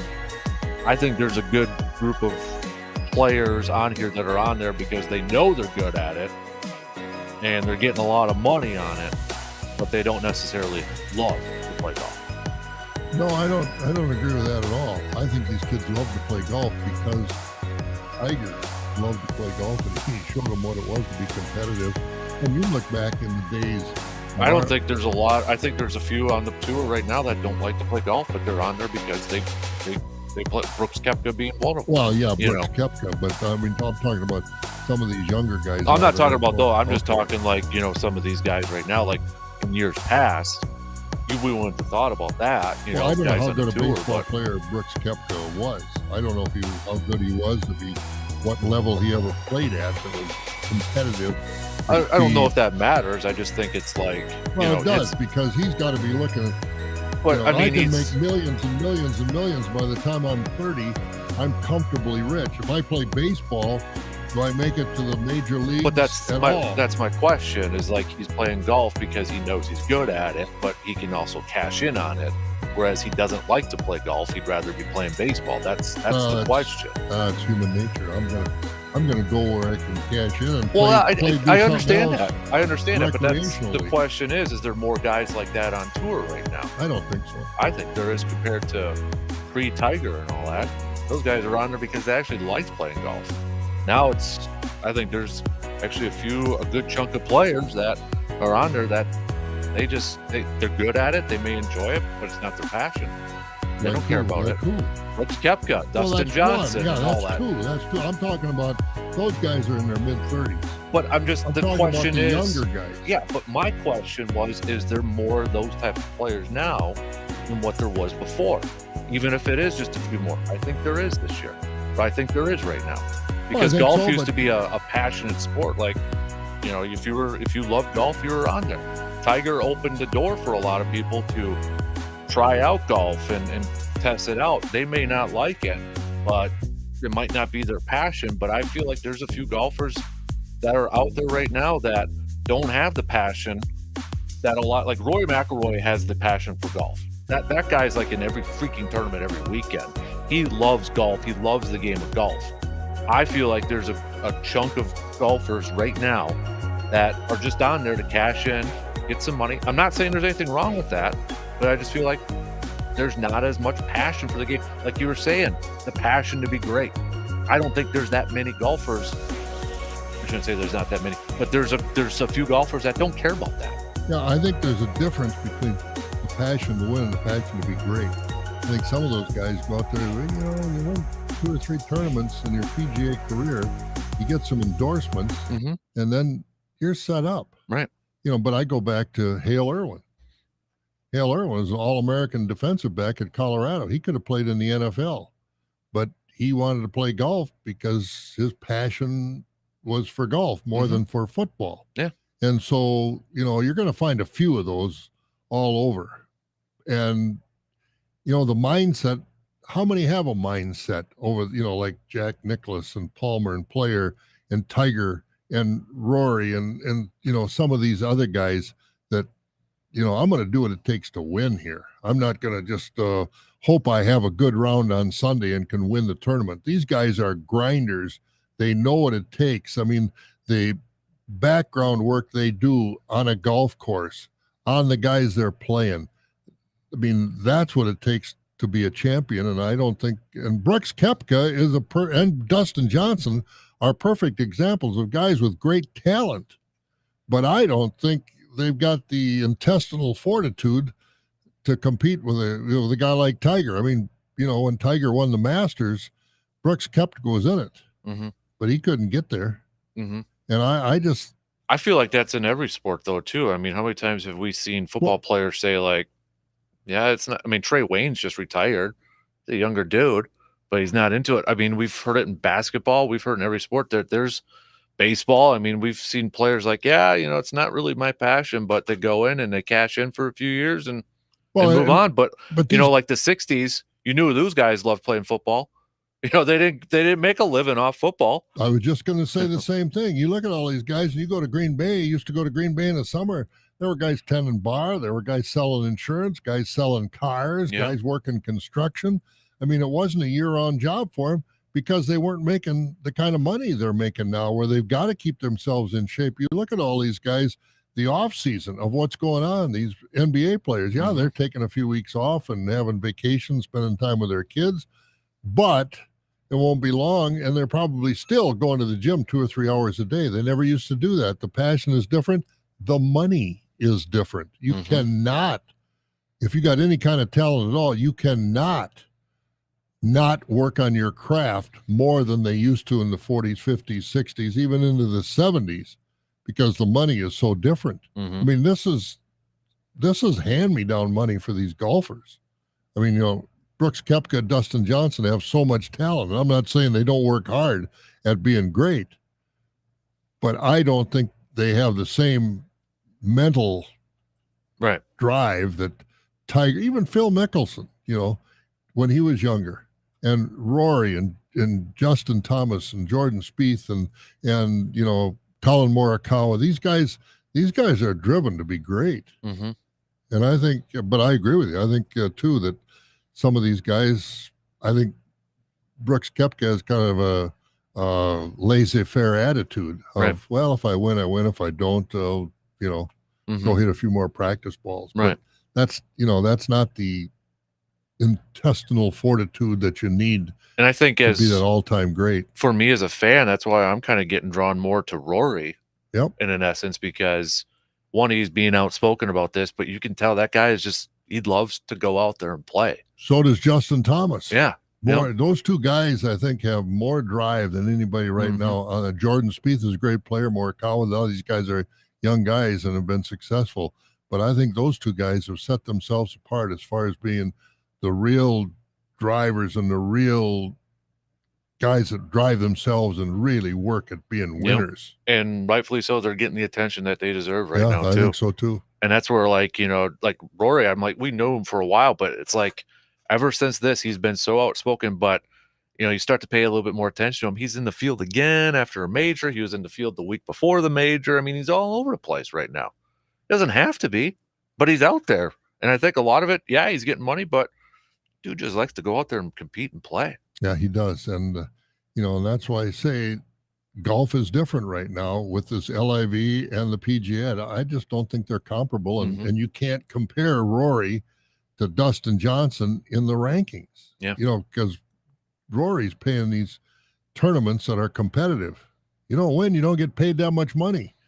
What Phil's been guaranteed $200 million over 4 or 5 years. Dustin Johnson, $125 million over so many time. I don't know what Brooks Koepka's gotten, but they didn't get him for cheap. Bryson DeChambeau didn't come cheap. Now Sergio and Louis Oosthuizen and those guys, they I'm sure weren't guaranteed that kind of money.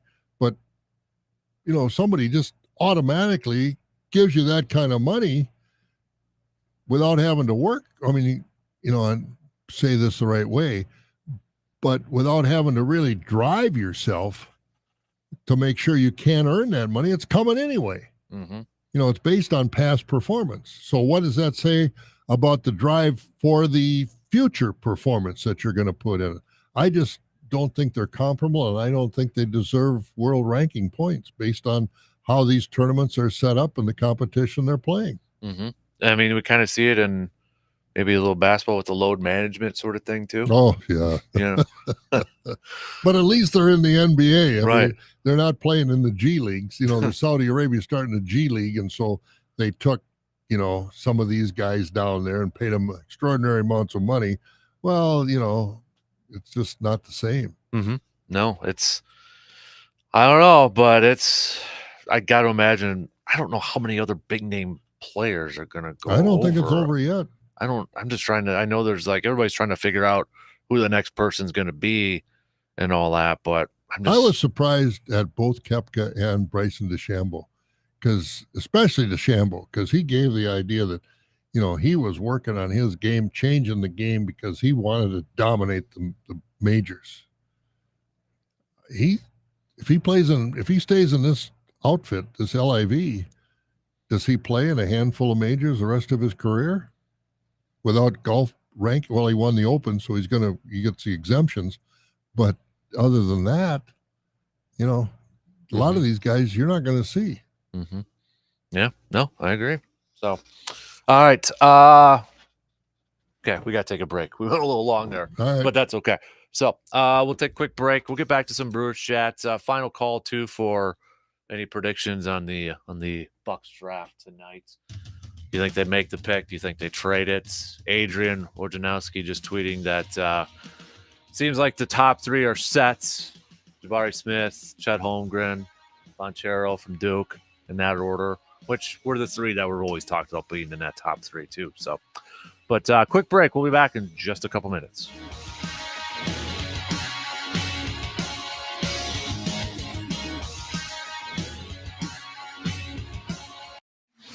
Got a take on today's topics but can't call in? Then hit us.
I'll catch up here this morning. Ran a little long there, but that's okay. So final call here for some Brewers predictions for this afternoon's game. 1:10 first pitch.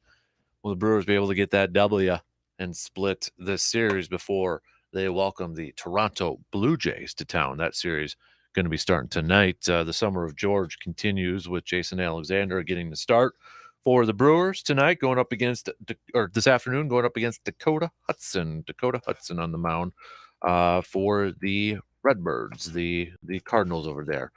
What's your prediction? You think Brewers get it done today? Split it? No. Ooh. We don't allow negativity here, I'm sir. not negative. I'm just You're trying. negative. I'm trying to be honest.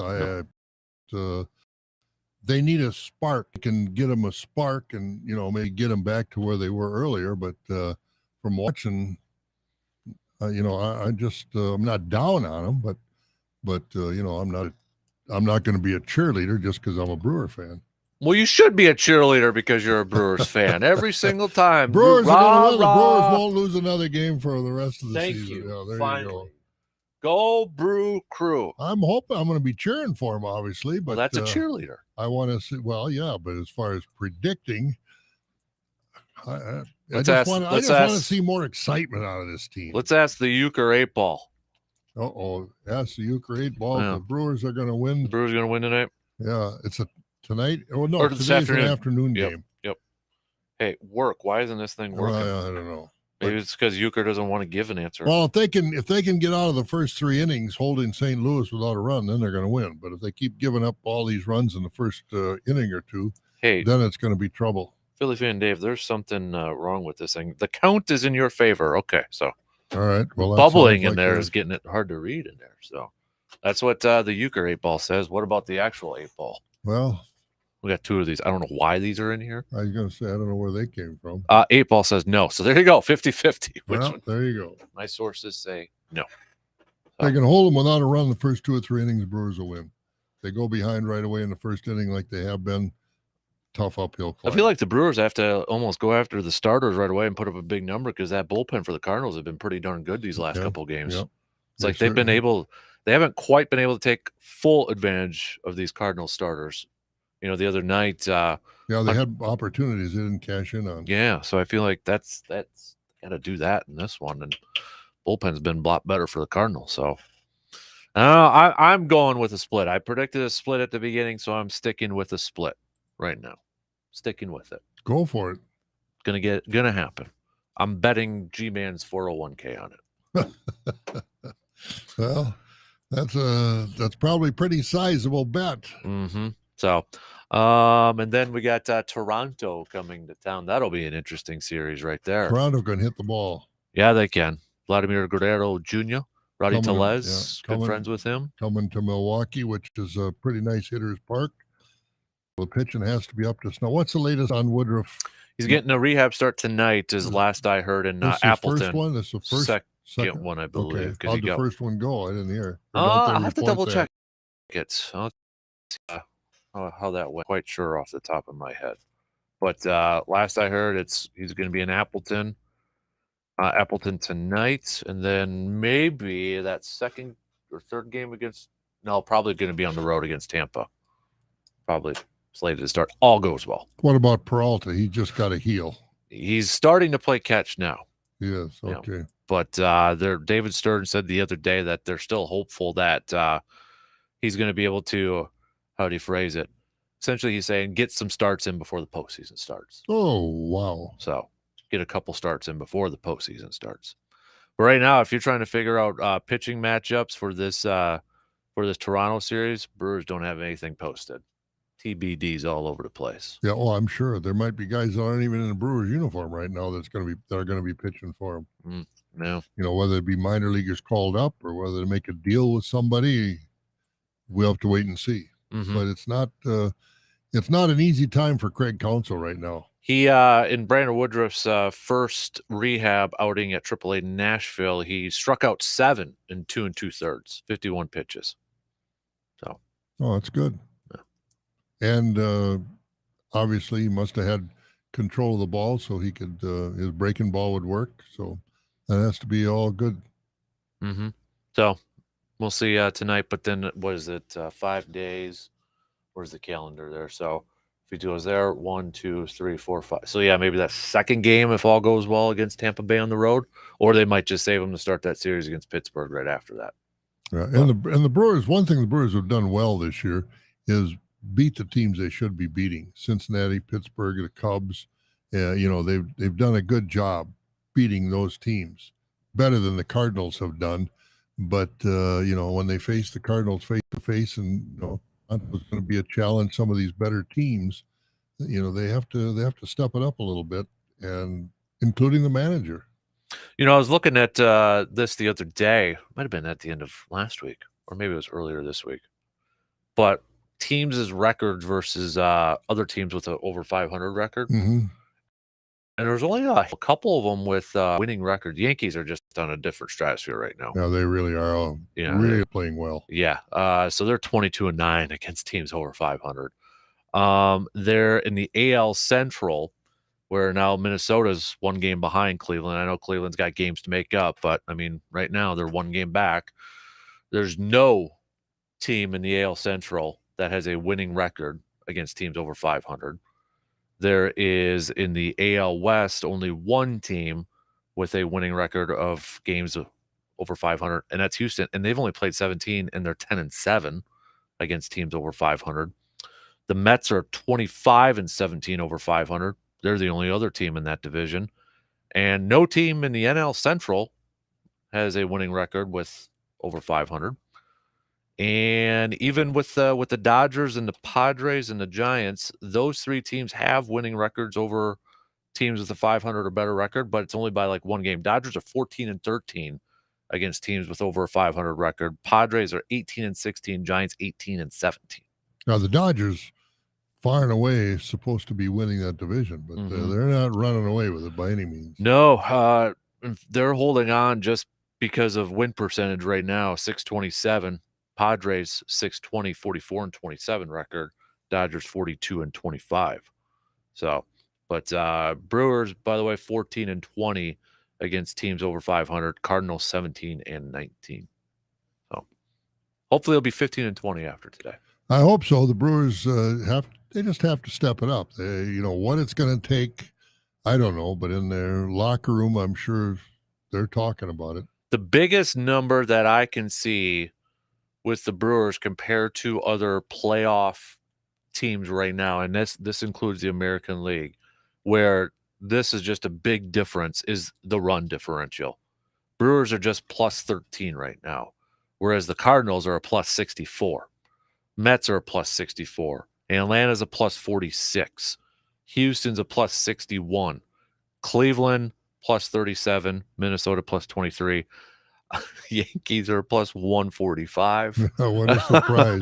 It's unbelievable how well they're playing this year. Yeah. They are really, I mean, Rizzo has got new life, really has. I mean, the pressure's off him. In Chicago, it was him and Davis and Chris Bryant. Chris Bryant. Yeah. Thinking of Chris Davis. Chris Bryant. Those two guys were under so much pressure. Baez was there as a star, but he wasn't feeling the same pressure, I don't think, as Rizzo and Bryant, because those were kind of the faces of the franchise, and all of a sudden there was nobody to help them. They paid Hayward a big contract. He didn't pay that off. And so these guys, when you're playing a team and you got all these other guys around you that are hitting, that's why I say if Yelich was Yelich, it would take a lot of pressure off these other guys, and I think would relax them a little bit. But everybody that steps in that batter's box has to think this is resting on my shoulders, because Yelich hasn't taken over. Pitching hasn't taken over. Lorenzo or Kane, he wasn't taken over, and they released him. I think they did a good job. They held on to him until he reached certain parameters on the contract and playing status. So I think they helped him along that way a lot. But these guys, I don't know who's out there to help them, but they need some help. Yeah, Dodgers plus 124, Padres plus 72, Giants plus 43, and the Brewers are just plus barely, above zero. Do they keep? Well, they keep stats on everything, but the percentage of strikeouts by a team, like where the Brewers are as far as hitting, as how many strikeouts per game the Brewers have compared to other teams in the league. I don't know if they're way up. It just seems like they strike out a lot to me, whether that's because I watch the Brewers closer than other teams, obviously. If they have that stat, the Brewers compared to other teams in the league. So MLB team strikeouts per game. Yeah. The best in the league is Cleveland. They're at 7.02. Milwaukee is 24th at 8.82. Giants are just right above them. Atlanta is second to last at 9.47. But yeah, so they're not the worst, but you knock that down by one or two strikeouts, that means putting the ball in play or you're walking or something like that. It's strikeouts seem to be the bane of the Brewers in tough situations. They just Keston Hira the other night was up there with a chance to do some damage and took a call third strike. They're a little bit down from last year. Last year they're 9.11, but I mean you're splitting hairs between 9.11 and 8.82. Yeah, you right really now. are. But just kind of looking at so Houston's third, St. Louis is fourth best. Mets, Kansas City's actually up there too. But yeah, that's so MLB team strikeouts per game. Yeah, and I'd like to see them cut down on that. And I think that would make a difference as far as their offensive productivity. But, you got to have a leader out there. And I don't know if leading Yelich off is the answer. I'm just looking. Yeah, they actually have the fifth most strikeouts so far this season. So if you just do total strikeouts, they've got the fifth most. Angels, I can believe that. Angels are 1, Braves 2, Diamondbacks, Baltimore, Brewers. Fifth most strikeouts. What else to do? Any other numbers you want me to look up? No, that was the one because of the strikeouts. It just seems like when I watch, I think, oh man, another guy carrying his wood back to the batter, back to the dugout. But if they could, and I don't know, it seems like the sliders are the slider, that pitch that starts it, and it's a tough pitch to hit. I'm not criticizing. I'm just saying it seems that that's the pitch that gives them all kinds of trouble. Mm-hmm. Brewers are falling down to fourth in the home run tally. Longest time they were up there, kind of going back and forth between 1 and 2 with Yankees and that. But Yankees 115 now, Braves 106, Houston 93, Milwaukee 92. Yeah, a lot of that, like we said earlier, Tellez finally hit his first home run in June last night.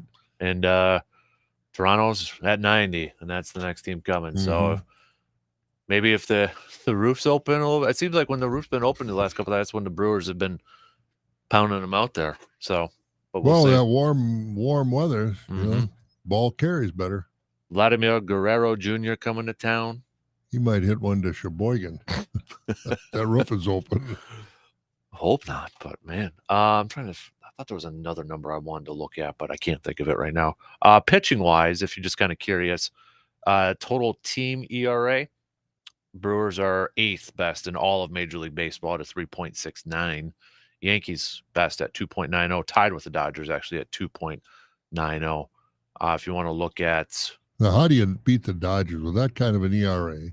Or the Yankees. Or the Yankees, yeah. I mean, the Yankees. How do you beat them with that kind of ERA? Guys are hitting home runs like they're playing wiffle ball. It's just, unbelievable. And Brewers are actually have the second most strikeouts from a pitching staff. Atlanta is the only one that's above them. Atlanta 668, Brewers 662. We got you look at some of the totals they've had, even when they might have had a bad outing, but there's still 7-8 strikeouts for some of these guys. Team batting average, or like opponent's batting average, Brewers are 10th best in all of Major League Baseball. How about how many homers they've given up? Brewers are middle pack 14th.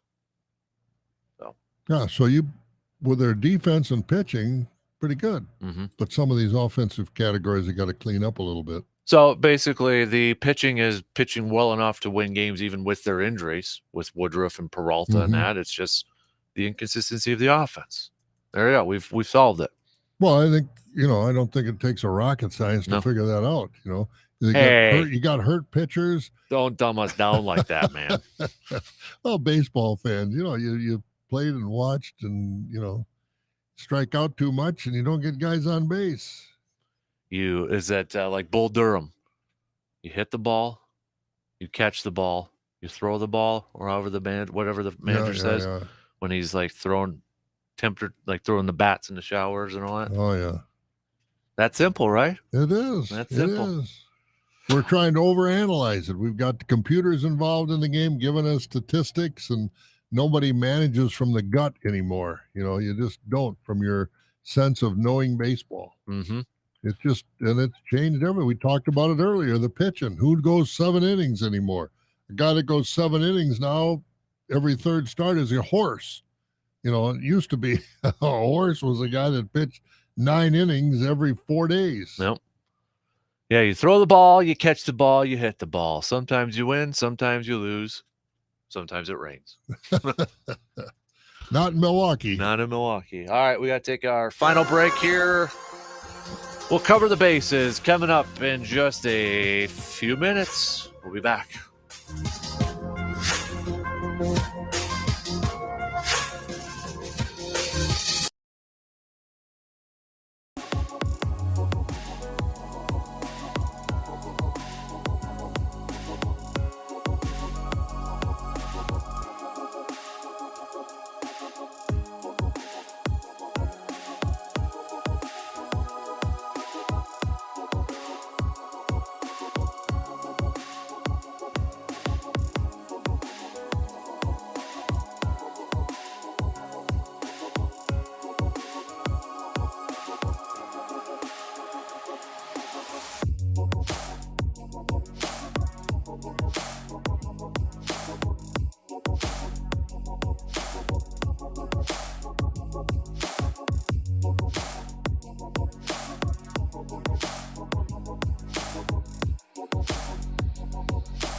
Will you be watching the NBA draft tonight? Yes, I will. Kind of paying attention to that. Just read another mock draft on CBS Sports that has Johnny Davis falling to 18 to the Bulls.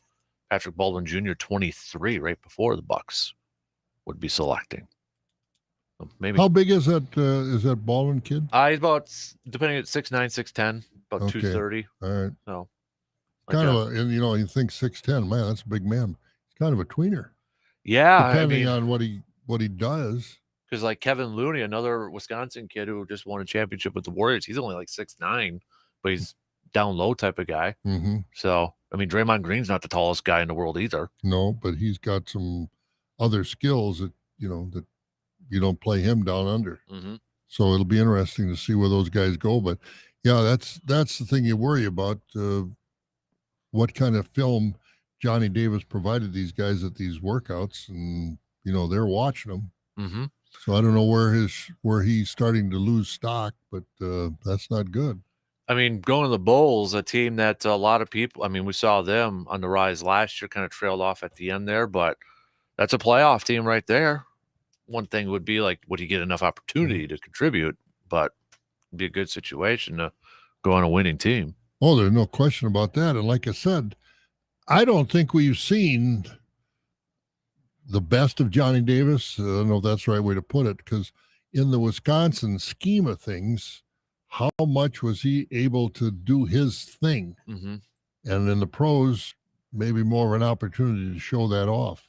And I think, too, there's at a certain level, I know there's like a lot of Badger fans who criticize Johnny Davis's play down the stretch, that he's not ready for the NBA. Well, I mean, at certain points, for the player to get better, maybe he just needs the coaching from the NBA to take that next step. Maybe there's at a certain point, it's like, okay, I've done what I can do. I know I need to learn a little bit more, but maybe that's at the NBA where he gets that coaching. And the thing is, when you go to the NBA and practice every day, they're going to be guys better than you. Mm-hmm. You got to step in college. Practicing with Madison with that team, there was nobody better than him, nobody even close to being better than him.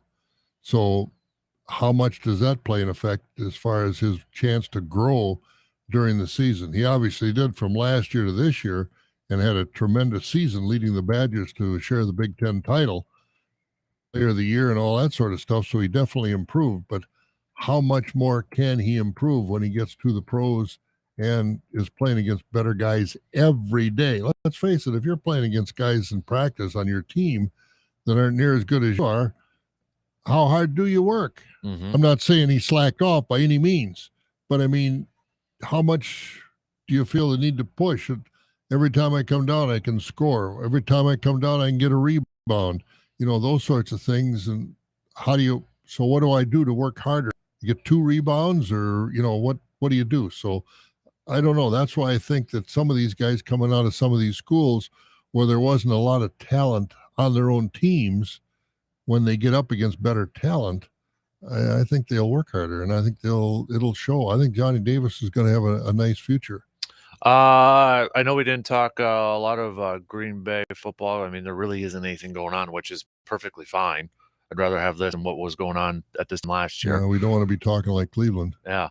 Jair Alexander, has an article on NFL.com from USA Today, just kind of talking about how hard he's going to go after these young receivers in training camp to try to make it better. And I thought about this the other day. If I could ask Aaron Rodgers one question, I'll be going down for the first parts of training camp. So if I get a credential, which I probably won't because I've been denied before, but if I can ask him one question, because, throughout the last few years, we've known, or we've heard Aaron go after those young corners in practice, right?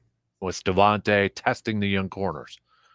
Does Aaron have a different mindset this year with training camp, knowing he's got a younger group of receivers, or does he still try to test those corners because he knows the defense is probably going to be the key to them to get a victory? You know what I'm trying to get at? Does he try to get work for Jair in that, or does he back off a little bit and maybe try to get some more work for those younger receivers, or is there a fine line between the two?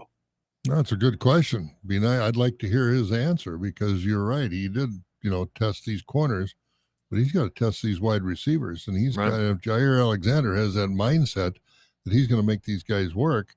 I mean, what is Aaron Rodgers known for with these Jordy Nelson and Devontae Adams, that back shoulder throw. Mm-hmm. And, you got to work on that in practice. He's got, that would be a great question to ask him. I would love to hear his answer. Fingers crossed. Maybe. Yeah, well, keep trying. Yeah. So, but I was thinking about that the other day. I'm like, I'd be kind of curious to know what his mindset's going to be with these practices. Does it change at all from other years? Knowing he doesn't. Yeah, he's got Cobby, but I mean, come on, it's. And Cobby, what was he last year? Mm-hmm. If he's got Cobby and they're such good buddies, somebody didn't perform last year. Because if your best buddy is the quarterback, you should have been getting more balls thrown to you. So was there a reason you didn't get more balls thrown to you? Couldn't you get open? Weren't you fast enough? I don't know. All right, I'm going to try to get that question answered. Absolutely. I'm going to try to. So we'll see. All right, well, shot clock's going to cut me off, so safe travels to the La Crosse area. Don't get that shirt dirty. No, we'll do our best. All right, DP and the Danettes. They're up next. Have a fantastic rest of your Thursday. We will be back at it again tomorrow morning just after 6. We will talk to you all then.